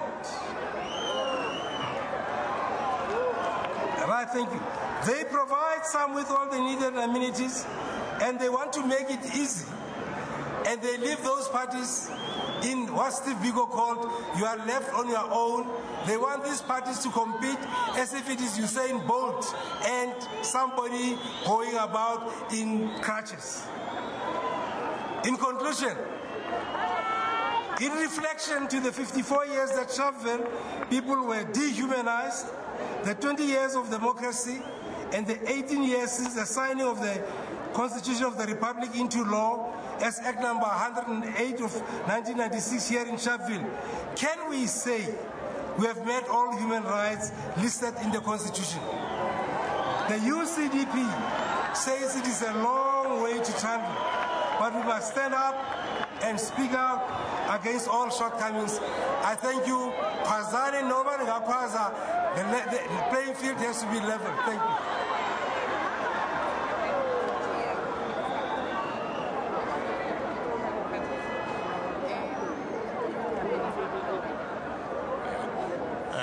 Thank you very much. May I ask the treasurer of the UDM, May Mutena, to also address the gathering.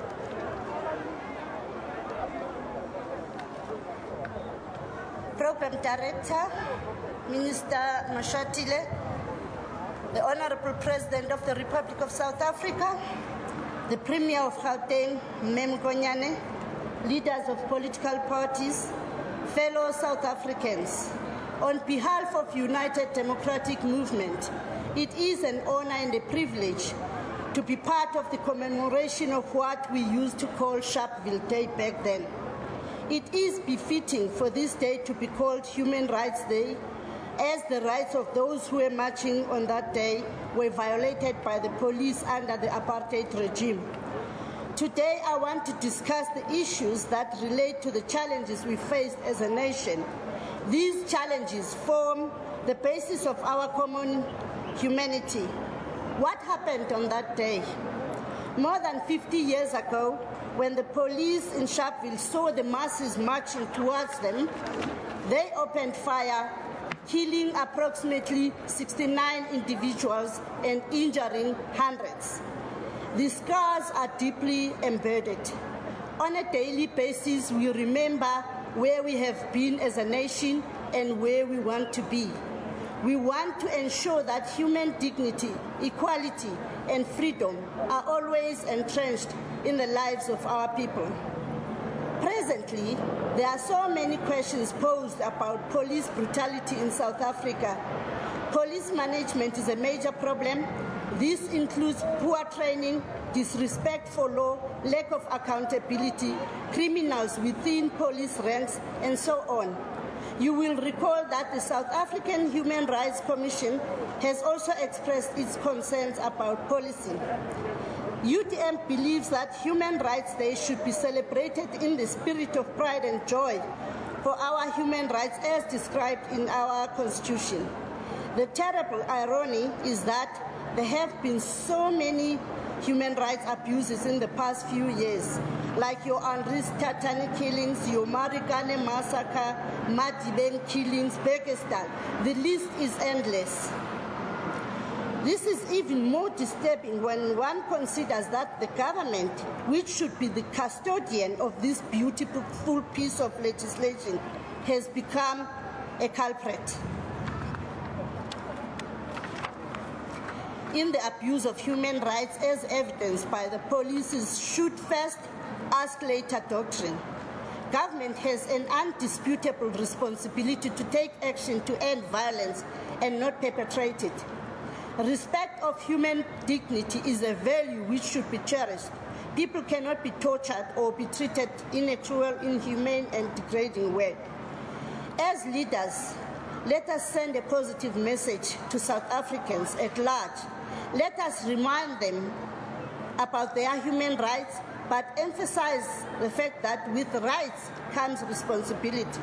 The UDM believes that whoever violates someone else's rights forfeits his or her own rights. We cannot have a situation where criminals have more rights than law-abiding citizens. The state has a major role to play. The government has to create rules and laws that would guide the behavior of individuals in the society.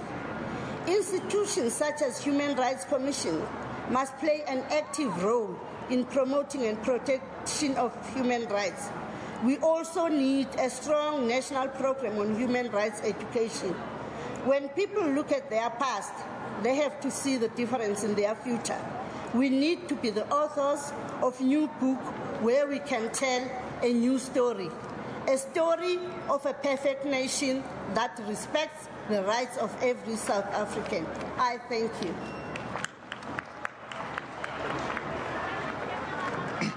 Thank you very much.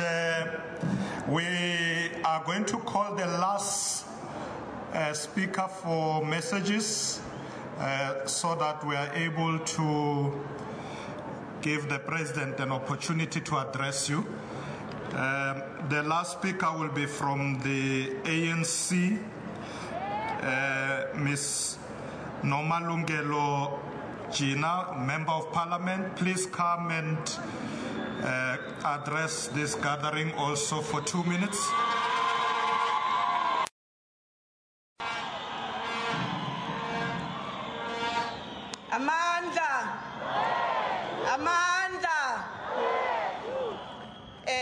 Thank you very much, Program Director Babu Mashatile. Ngibingelele ku-President umongameli wase South Africa. Ngibingelele kongqongqoshe abakhona phakathi kwethu namhlanje kulombungazo esihlangene ngawo. Ngibingelele iMayor, ngibingelele uPremier umama wethu eGauteng. Ngibingelele baba uSokhaya iMayor yaseSedibeng. Ngibingelele bonke abantu abakhona abaphakathi kwalombungazo esihlangene ngawo namhlanje. Ngithi nje asibambe lapho siqhubeke silibungaza lolu suku olubaluleke kangaka kuthina. Namhlanje njengoba sihlangene nje namhlanje unyaka wethu wokuqala umbungazo wethu wokuqala lo eSouth Africa singenaye ubaba owasilwela kakhulu ubaba esimhloniphayo ezweni lonke uNelson Mandela esithi siyafisa njengokhongolose ukuthi sithi silibungaza losuku namhlanje sibe sithi ubaba uMandela la ekhona siyathemba ukuthi uyasibuka uyajabula ukuthi abantu base South Africa basalibambe ngezandla zombili lolusuku lamalungelo abantu bathi aqhubekele phambili naloku akwakulwela sithi silibungaza futhi lolusuku asikwazi ukuthi singawakhumbula amaqhawe akithi amaningi aphalala igazi lawo belwela ukuthi sikhululeke eMzantsi Afrika namhlanje simi siqhenya sithi sisezweni elinamalungelo abantu alla bezokwenza impilo zabantu zibe ngcono sibuka futhi netheme yanamhlanje la beyikhethe ngokukhulu ukuhlakanipha ethi we are celebrating 20 years of changing lives through human rights. And we say, indeed, we are very proud for today to be standing here and saying, indeed, South Africa, it's a changed place, it's a better place if we compare it to 20 years ago before we had even these human rights that we are celebrating today. This day then gives us a chance to look back and reflect and go through the road that our country has traveled to make sure that we gain the democracy and the freedom that we are celebrating today. Let me quote shortly what our leader Nelson Mandela said when he received his Nobel Peace Prize.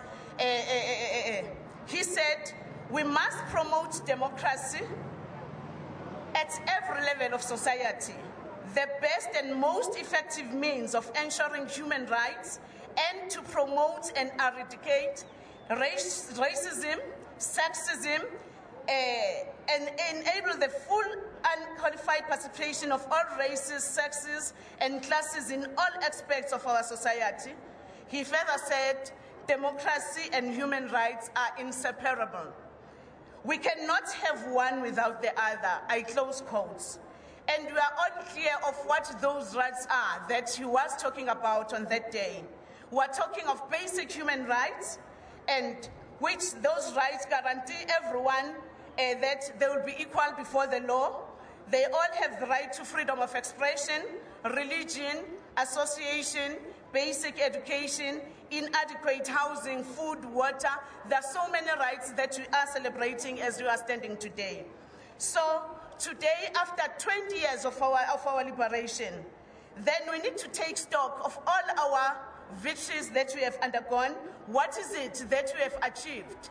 And at the same time, we're looking at the challenges that we are still faced with as the country and the needs that we still need to go forward and fight more for our freedom. So, kuko konke-ke imiyalezo esudlulisayo namhlanje sithi ngaso zonke indlela asiphume senze sure ukuthi siyawuvikela le democracy esayithola siyawavikela lamalungelo esiwaphethe yikho nje sithi siyathanda futhi sithi sigqugquzele nabantu bakithi ukuthi one of our democratic and our human rights that was fought for esawathola ukuthi umuntu nomuntu ohlala la eMzantsi Afrika abe nezwi ekutheni uhulumeni wethu uzoba kanjani yikho nje sithi singokukhulu siyacela ukuthi ngomhla ka7 wonke umuntu aphume ayothi I'm going all out there to those polls to make sure that I'm exercising my right. I want to make sure ukuthi yimina engihlonzayo ukuthi uhulumeni walelizwe kuyoba uhulumeni onjani. Siyathemba ukuthi siyoqhubeka silivikela ilungelo labantu ngendlela efanele. Amandla.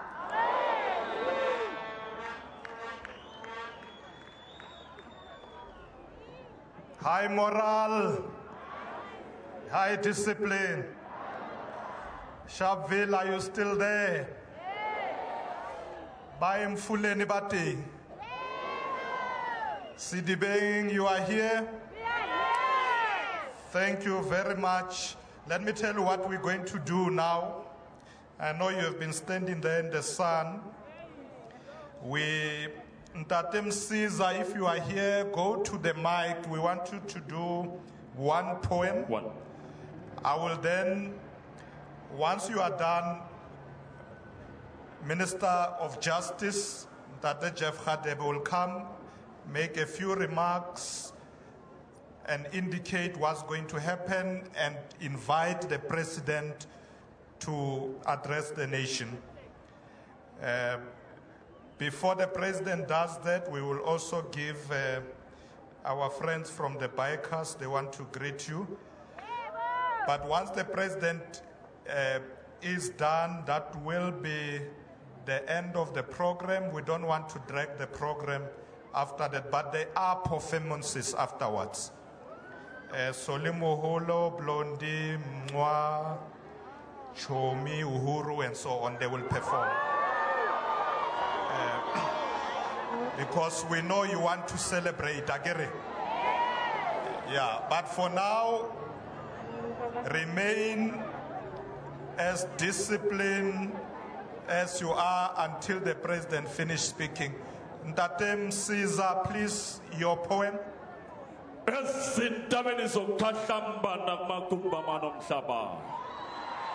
Ma-Africa, Siyimbumba, as we commemorate the memory of our fallen comrades. And the new struggle today, this country is not bad. It is us men who are so mean. We have become renegades and rapists of our own honeys. Our mummies and grannies, our babies and their nannies. We have become traitors and perpetrators of violence. We traumatize our beloved, sodomize men and boys, victimize homosexuals, like we suffer from psychosexual disorder, with an insatiable sexual appetite and desire that even domestic animals are no longer safe around us. But still, there are a few good men out there. Men who understand that the great is a man who gains victory over other men, but the greater is a man who gains victory over himself. The strength of that man is not in his body, but in his mind. The wealth of that man is not in the size of his wallet, but in the size of his heart. The treasure of that man, not in his amazing skill, but in his indomitable will. And the true measure of that man is not in the times when he's lying in a bed of roses with 2 sheets of silk and 2 vase of velvet, but when he is standing barefooted on top of thorns, sitting butt naked on top of needles, and lying stark naked in a bed full of pins for his family, his community, and his society. Not in the times of triumph, but in the times of tragedy. That is a man who understands that when children fear your presence, they will love your absence. That is a man who would rather go to bed on an empty stomach so that his children could rise and have a plate full of food in the morning. That is a man who never raises his hand to a woman and never drops his pants for a child. Are you that man? Are you that man? Are you that man? That is one man who gives up the one night stand for one woman he can't stand one night without. Are you that man?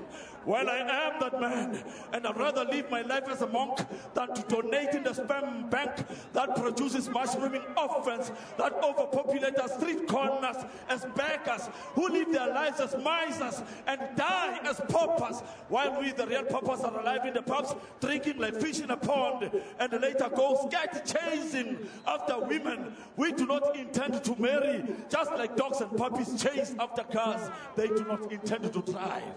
Are you that man? Are you that man?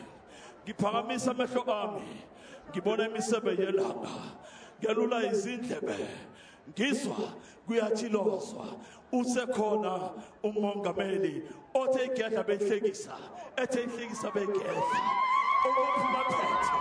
Umaphuma phethe, othe igedla behlekisa, othe ihlekisa begedla.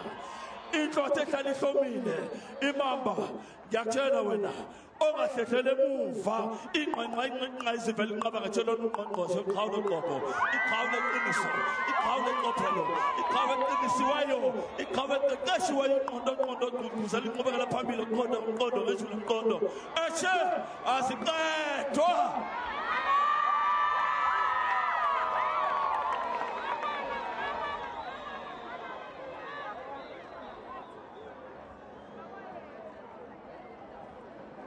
Viva the people's poet, viva! Viva human rights, viva! Phansi ngenyawo phansi! Phambili nentuthuko phambili! I agree with Minister Mashatile ukuthi fanele nanamhlanje siyoyichukucha.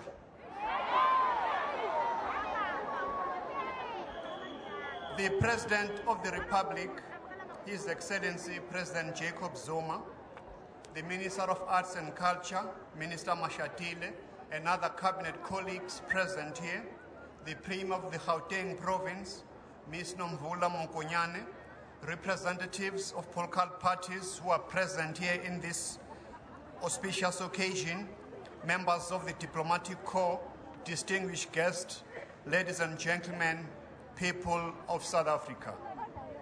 2 points I want to make before I invite His Excellency the President to the podium. Firstly, that today marks a very important milestone as we celebrate Human Rights Day in honor of the struggle for human rights for all. This occasion takes place not long after we lost the greatest of the sons of our soil, former President Nelson Mandela.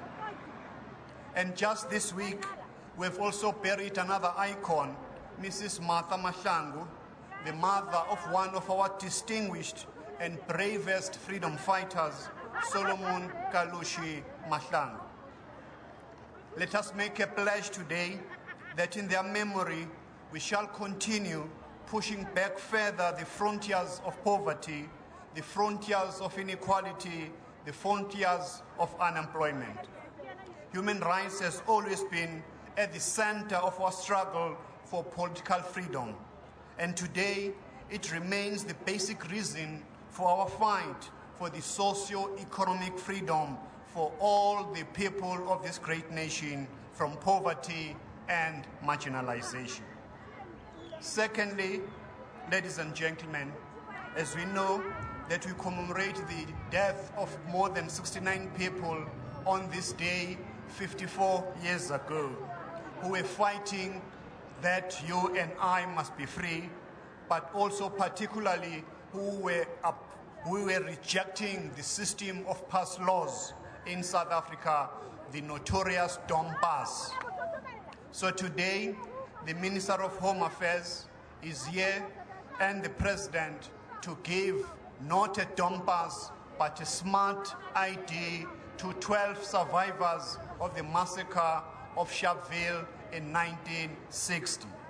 So it is my honor and privilege to request the Minister of Home Affairs, the Honorable Naledi Pandor, and His Excellency Jacob Zuma to hand over the 12 smart cards to the families and also the relatives, as well as the direct victims of the massacre of 1960. Mr. President.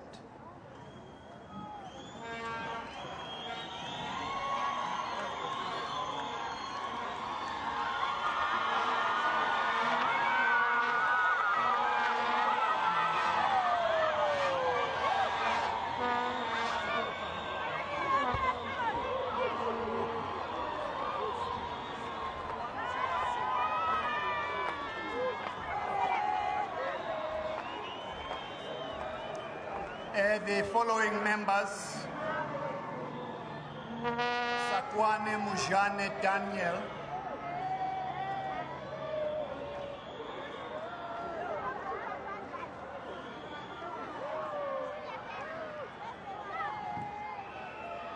Sakwane Mujane Daniel,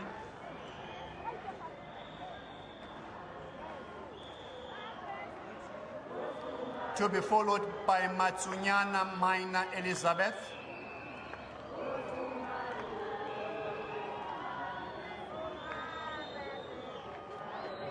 to be followed by Petane Selwane Julia,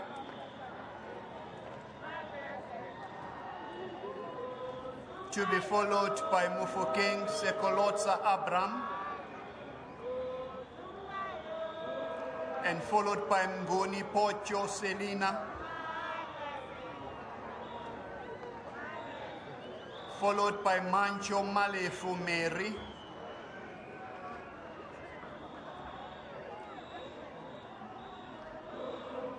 followed by Mahabuke Mantwa Lydia,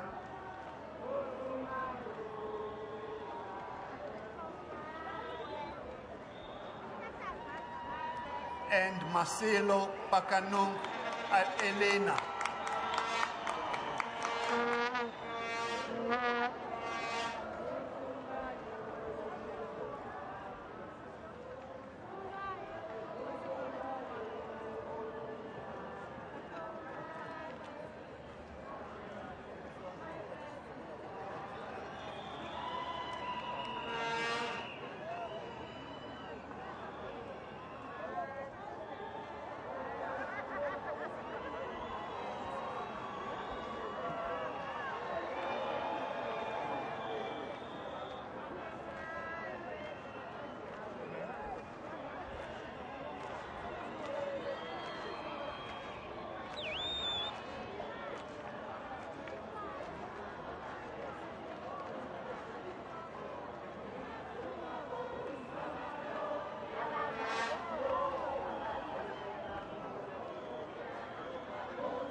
It is now my honor and privilege to humbly request His Excellency, the President of the Republic of South Africa, Jacob Zuma, to come and address the South African nation. Mr. President.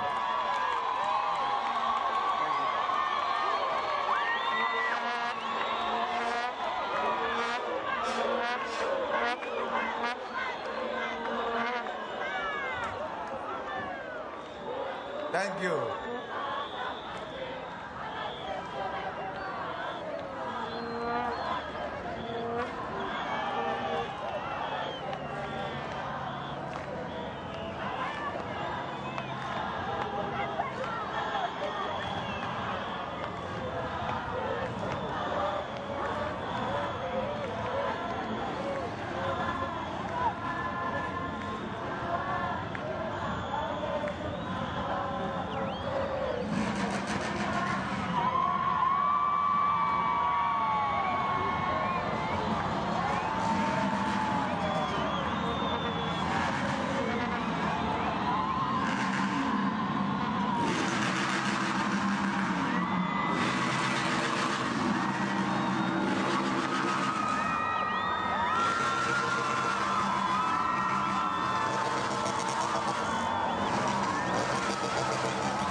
Thank you. Thank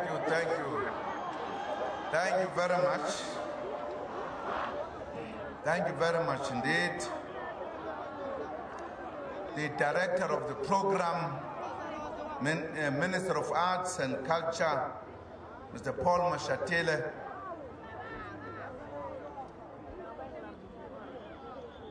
Minister of Justice and Constitutional Development, Mr. Jeff Khadebe, Minister of Home Affairs, Ms. Naledi Pando, other ministers who are with us here today, the Premier of Gauteng, Ms. Nomvula Monkonyane, Deputy Ministers, MECs, representatives of all political parties who are with us here today, the Executive Mayor of Citybeng and other mayors and councillors, the families of the 96,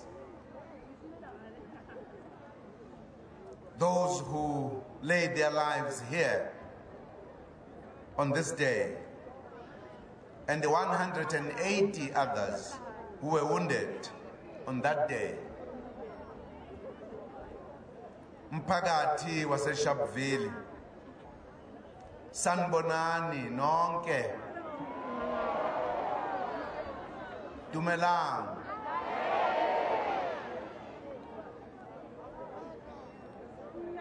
Siyajabula ukuba nani namhlanje njengoba sikhumbula usuku lwamalungelo abantu. We are commemorating a sad day in our history. Here in Sharpeville, on the 21st March 1960, the police opened fire and killed a total of 69 people and wounded 180 others. They were protesting against unfair laws and were demanding their basic human rights. The massacre laid bare not only the cruel and barbaric aspect of apartheid, but also the clear, systematic and consistent violation of the human rights of black people in general and the African people in particular. The Sharpeville massacre mobilized the international community to take action against the apartheid government. As we remember the 69 men and women who lost their lives here in Sharpeville, we must also spare a thought for those who were killed in Kwalanga, in Cape Town, on the same day in 1960, and in Kwanobuhle, in Uitenhage, in 1985, and many other massacres that took place in different parts of our country.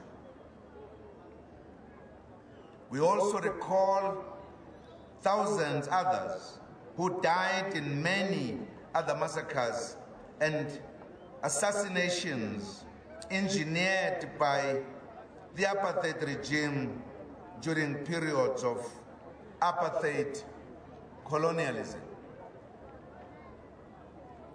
When freedom dawned in 1994, thanks to the relentless struggles of the people, human rights became the anchor of the democratic state. The human rights ethos is entrenched in the Constitution of the Republic and has been a defining feature of our democratic state since the dawn of democracy, under the leadership of our founding president, His Excellency Nelson Mandela. Madiba and his peers and those before them laid a foundation for the society that respects human rights, freedom, and justice. On such a day, we remember and celebrate their contribution to making South Africa a good place to live in. Compatriots, as we mark 20 years of freedom and democracy this year, it is indeed important and an opportunity to celebrate all the achievements that South Africans have scored in all walks of life, working together. We now live in a thriving constitutional democracy with equal citizenship for all and a respect for human rights and dignity. We will never forget the fact that our compatriots were brutally killed for demanding the right to equal citizenship and not to be subjected to pass laws. The Constitution in this free and democratic South Africa now proclaims a common South African citizenship. It states that all citizens are equal, entitled to the rights, privileges, and benefits of citizenship, and equally subject to the duties and responsibilities of citizenship. In the memory of those who lost their lives, we must cherish this hard-won equal citizenship and rights. We cherish the fact that we live in South Africa that is a much better place to live in than it was before 1994. Impela sesihlala ezweni elingcono kakhulu kuneningizimu Afrika yangesikhathi sobandlululo. Lokhu kungenxa yomzabalazo wabantu basemzansi Afrika abalwela inkululeko noma kunzima. Compatriots, in celebrating human rights today, we want to single out one good story about South Africa. We are one of very few countries in the world that decided to include socio-economic rights in the Constitution. We have worked hard since 1994 to provide access to the socio-economic rights provided for in the Constitution.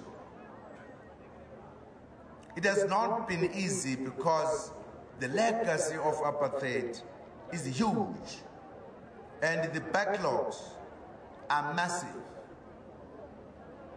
Despite that, we believe that as we celebrate 20 years of freedom, our country has a good story to tell. I will mention just a few examples.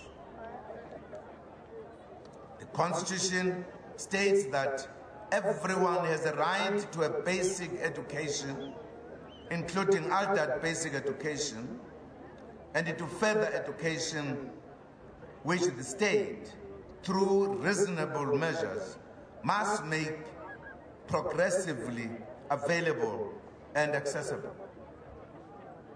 Indeed, the democratic government has since 1994 worked hard to achieve this goal. In the last 5 years, more progress was made. Grade R enrollment has increased from 300,000 in 2003 to around 800,000 to date. We are happy with this growth, and we want to make Grade R compulsory after the elections to prepare our little ones for their school years. In addition, the percentage of children up to 4 years old attending early childhood development facilities, commonly known as creches, has increased by 18% between 2007 and 2011. The percentage of 5-year-olds attending ECD facilities has increased by about 25% between 2007 and 2011. Uhulumeni uxhasa ngo-15 rand ingane ngayinye efunda ecreche ephuma ekhaya elengenayo imali.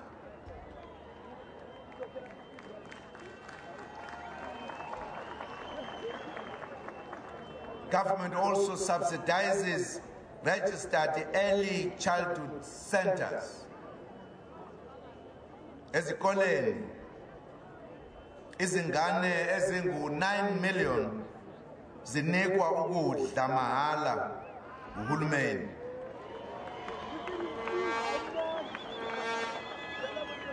Ukuze zifunde kahle zingabulawa indlala. Izingane ezingu-8 million azikhokhi inhlobo ezikoleni, zifunda mahala ngoba ziphuma emakhaya ampofu. Lokhu kuyakhombisa ukuthi impela lelizwe selingcono kakhulu manje kunento elaliyiyo ngesikhathi sobandlululo. Uyabonakala umehluko kwabanamehlo.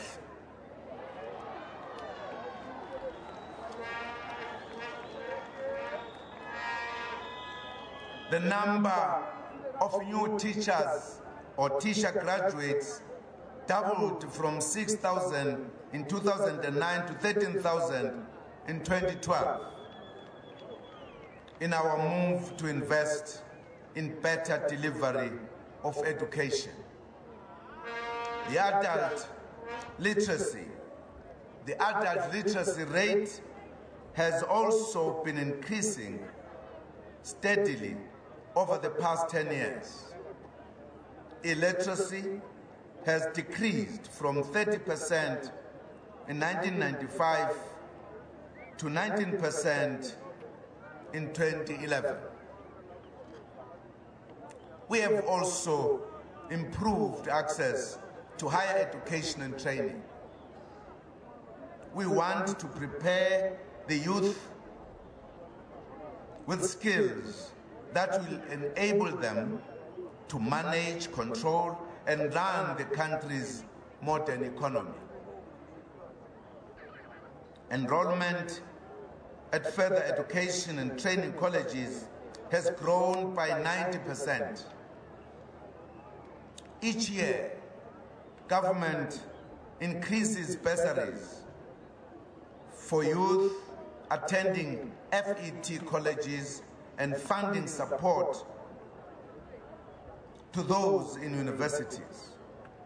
In addition, we are building 12 new FET colleges in rural areas and are refurbishing 2 others. We have also responded to the increased demand for university education. 2 brand new universities have been opened in the Northern Cape and Mpumalanga provinces.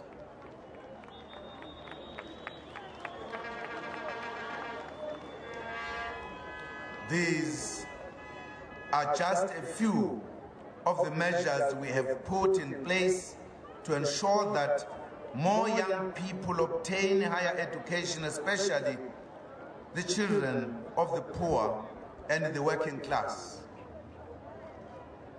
Compatriots, the Constitution states that South Africans have a right to good quality health care. In this regard, we are continuing to improve patient care in our hospitals so that patients and families are looked after in a caring manner. In the next 5 years, we plan to implement the next phase of our proposed National Health Insurance Scheme. This will enable us to expand the free primary health care program, improve the management of public hospitals, and educate and reduce the cost of private health care. Compatriots, one of the best stories of the past 5 years is the HIV and AIDS turnaround. We introduced new treatment and prevention measures which have had dramatic results. We increased the number of people on ARV treatment, which improved the quality of life of people living with HIV. Through the prevention of mother-to-child transmission program, the number of babies born HIV positive was reduced by 66%.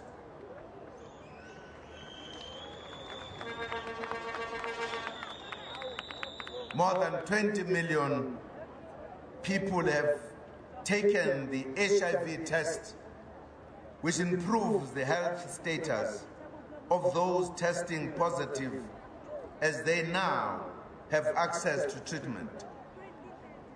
Due to all these new measures, the average life expectancy increased to 60 years in 2012. South Africans are healthier and are living longer.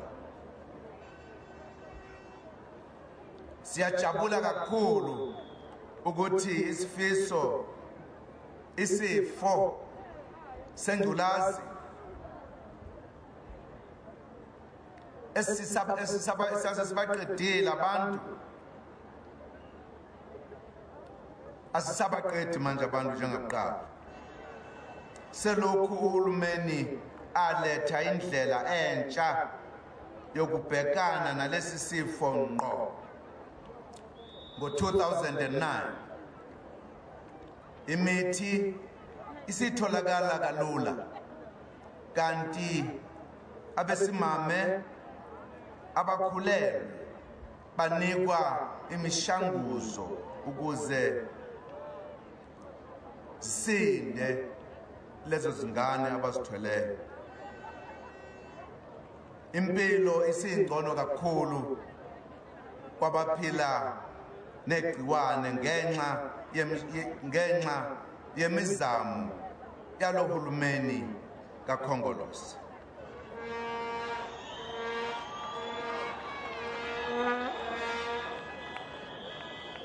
In the next 5 years, we will intensify the HIV and AIDS campaign to put at least 4.6 million people on antiretroviral treatment.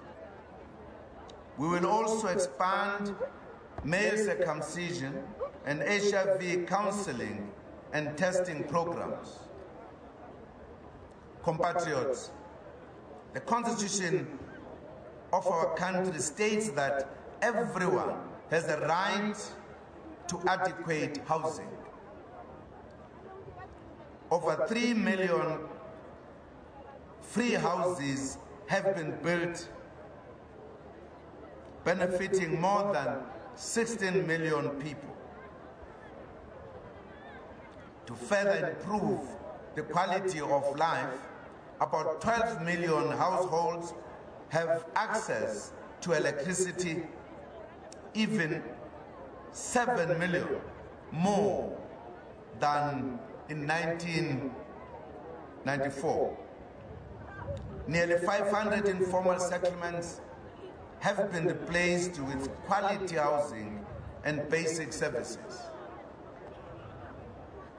To build on the human settlement successes, government will further improve the supply of affordable housing. We also plan to connect an additional 1.6 million homes to the electricity grid over the next 5 years. Government will also continue to expand access to clean water and decent sanitation. Compatriots, our progressive constitution states that our people have a right to social security. Close to 16 million people receive social grants, which are one of the most effective poverty alleviation mechanisms in our country. The majority of the beneficiaries are orphans and vulnerable children. Other main recipients are senior citizens and people with disabilities and veterans. Fellow South Africans, while we have done well on meeting needs of the people, we know that jobs remain a key challenge. Progress has been made and employment is now higher than it has ever been, with total employment standing at 15 million people. More than 1 trillion rand has been invested in national infrastructure projects which improve the quality of life and create jobs. These include projects to expand electricity, water, sanitation, ports, roads, rail, and a lot of other economic social infrastructure. More importantly, we continue to prioritize youth employment.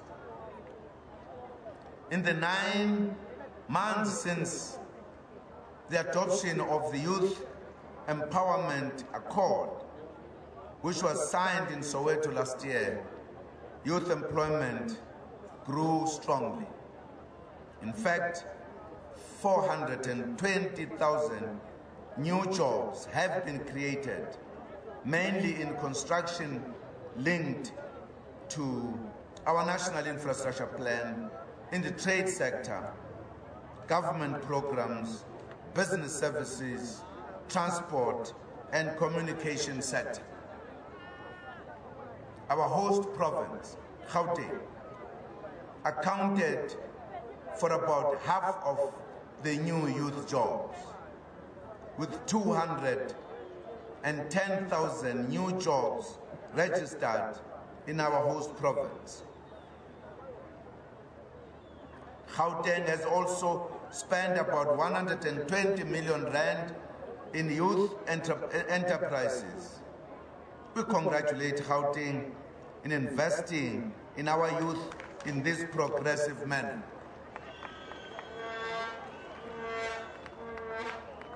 The Youth Empowerment Accord has also promoted the creation of internship opportunities for the youth in national departments, municipalities, and state-owned enterprises. Despite all this progress made, there are still too many people without jobs. There are many families that are still struggling due to breadwinners being unemployed. Government introduced the expanded public works program in 2004 to fill this gap, to enable people to earn an income and gain skills while waiting for permanent employment. The expanded public works program has created 3.7 million work opportunities for unemployed people in the past 5 years. In the next 5 years, we plan to create a further 6 million work opportunities through the public works program. The National Development Plan that we will implement in earnest after the elections incorporates economic programs that are designed to boost economic growth and promote job creation. The New Growth Path and the Industrial Policy Action Plan are two of the instruments that are designed to boost inclusive growth. We will continue to work with labor and business to promote economic growth and job creation. We will also continue providing opportunities for entrepreneurship and cooperatives so that our people can engage in income-generating activities.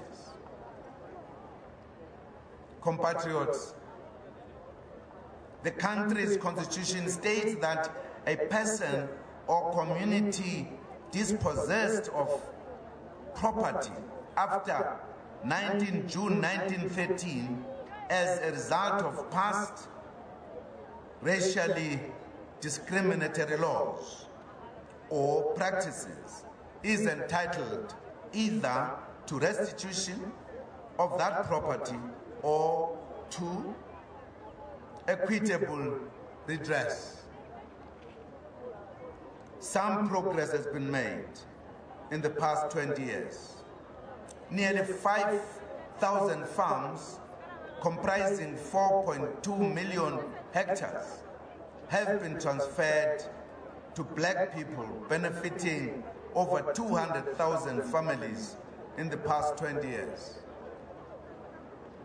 Nearly 80,000 land claims, totaling 3.4 million hectares, have been settled, and 1.8 million people have benefited. After the elections, government will implement new programs to improve the pace of land reform, including reopening the lodgement of land claims for those who missed the 1998 deadline. To promote food security, we will expand the Food for All program and the food production programs such as Festivities, so that households, especially in rural areas, can grow their own food and much as possible. Compatriots, our Constitution enshrines the rights of workers. These include trade union workplace organizing, collective bargaining, equal pay for equal work, health and safety, affirmative action, skills development, minimum wages for workers in vulnerable sectors, the right to strike, and the right to peaceful protest. In the past 5 years, government has begun introducing measures to address labor broking and the casualization of labor and protect vulnerable workers. We have also worked hard in the past 20 years to promote women's rights as human rights, and the empowerment of women featured prominently in the agenda of government and society in general. This is one of the key achievements of our country. Women hold prominent positions in parliament, cabinet, as well as provincial and local governments. However, we need to work harder together to promote a safer environment for women. The eradication of abuse and violence directed at women and children continues to be high on the agenda of our criminal justice system and society in general. We know that our people are troubled by corruption and want to see it eradicated in our country. Government will intensify the fight against corruption in both the public and private sectors.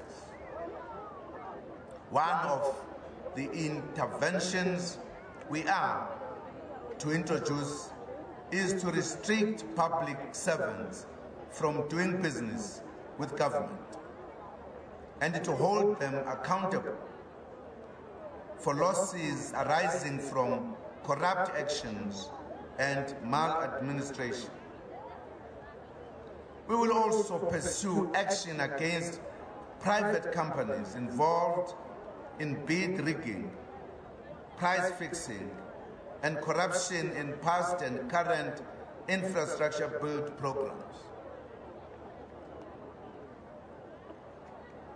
Compatriots, we have worked hard together to promote human rights that many paid for with their lives.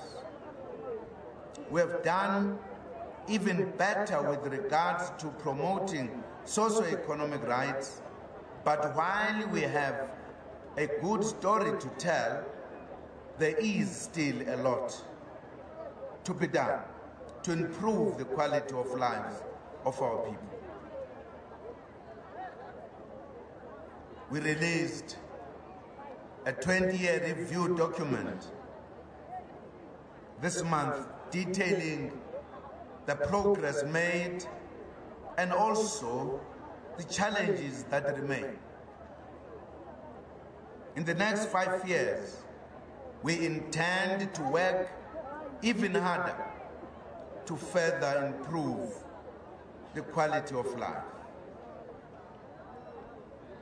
We want every household to have water, electricity, access to decent schools, hospitals or clinics, and recreational facilities. We want to build a growing economy which creates jobs. We want to see all spheres of government functioning efficiently and effectively and serving the people with care and dignity. We cannot do all this alone as government. We need your support as the community to work with us. We lost our compatriots to the brutal system of apartheid. In their memory, let us build our country together, using the lessons of the past 20 years. Let us move our country forward, working together as all South Africans. This is our country. We all have to do something to move South Africa forward. Thank you very much indeed for coming to this important day. I thank you.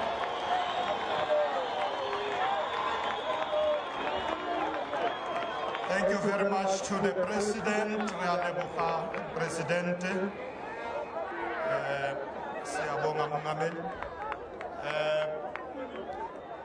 We have come towards the end of the program. I'm going to ask Dineo Ranaka to be ready. We are back at the stadium where the President has just finished delivering his message of the day for the Human Rights Day. With me, I've got Mapulu, who's a resident of Sharpeville. Mapulu, how do you feel about the statement by the President today? I'm very impressed about the President's speech today, because the President have come to Sharpeville when we are celebrating 20 years of democracy, celebrating with the people of Sharpeville, of Sharpeville in this year of 2014. After 54 years, this thing have happened. President Zuma have come here and deliver a speech. The President have touched on issues of education, basic education, what they have done, what is being achieved in 20 years. So as people of Sharpeville, we have benefited in those achievements that the President have said, but there is also the challenges, but the President have also touched on the challenges, what they are going to attend those are challenges. We know that we have issues of housing, but there is a program that the President have come on issues of housing. Thanks very much for your time. That's the view of some of the residents who came to be part of this activity. From myself, I'm going to be handing over now to Yolisa, who's having the Minister of Home Affairs, Naledi Pandor. Thank you, Seppo. As we wrap up this broadcast today, of course, I'm with the Minister of Home Affairs, Naledi Pandor, who's going to chat to us first about the honoring of the victims, the survivors, the family members who were given smart cards. What is this all about? Well, as everybody would know, on the 21st of March 1960, 69 people lost their lives while protesting against the pass laws under apartheid South Africa. So we were handing out the new smart ID card to persons who were present in that protest on that day, or who had family members that participated or lost their lives. Now we know the numbers are dwindling, because some have passed on, the people who were victims at that particular time, but I saw it's only about 12, and the rest of the families? Well, these are 12 who have come forward and applied for the ID, who told us they were from Sharpeville and are part of this community and were part of that day. And we wanted to honor them by linking that fight against the Dompas with the democracy of today, where we have a smart ID card. And just one other aspect outside of honoring of these amazing people, tolerance, a key indicator of a vibrant democratic society. Yet today and other days, we keep seeing signs of intolerance. Surely at this day and age, this is unacceptable? Well, I think what it illustrates is just that we must continue to educate our nation about human rights and their meaning. I thought Minister Mashatile did very well to speak about freedom of expression and to remind people that we have to listen to each other. Whether we like each other or not, each one of us has a right to speak, and in our constitution, the right to be listened to. And that democratic maturity of accepting the right of everybody to express themselves is something all of us must work toward. But I didn't think that it spoiled the day, and I thought that the government intervened very quickly and helped to make sure the day went smoothly. There's still also a bit of struggle with attracting the youth so that they understand that these days are not just for holidays and taking a day off and chilling somewhere. There's a lot of meaning to these days. However, it's still a bit hard to attract them, isn't it?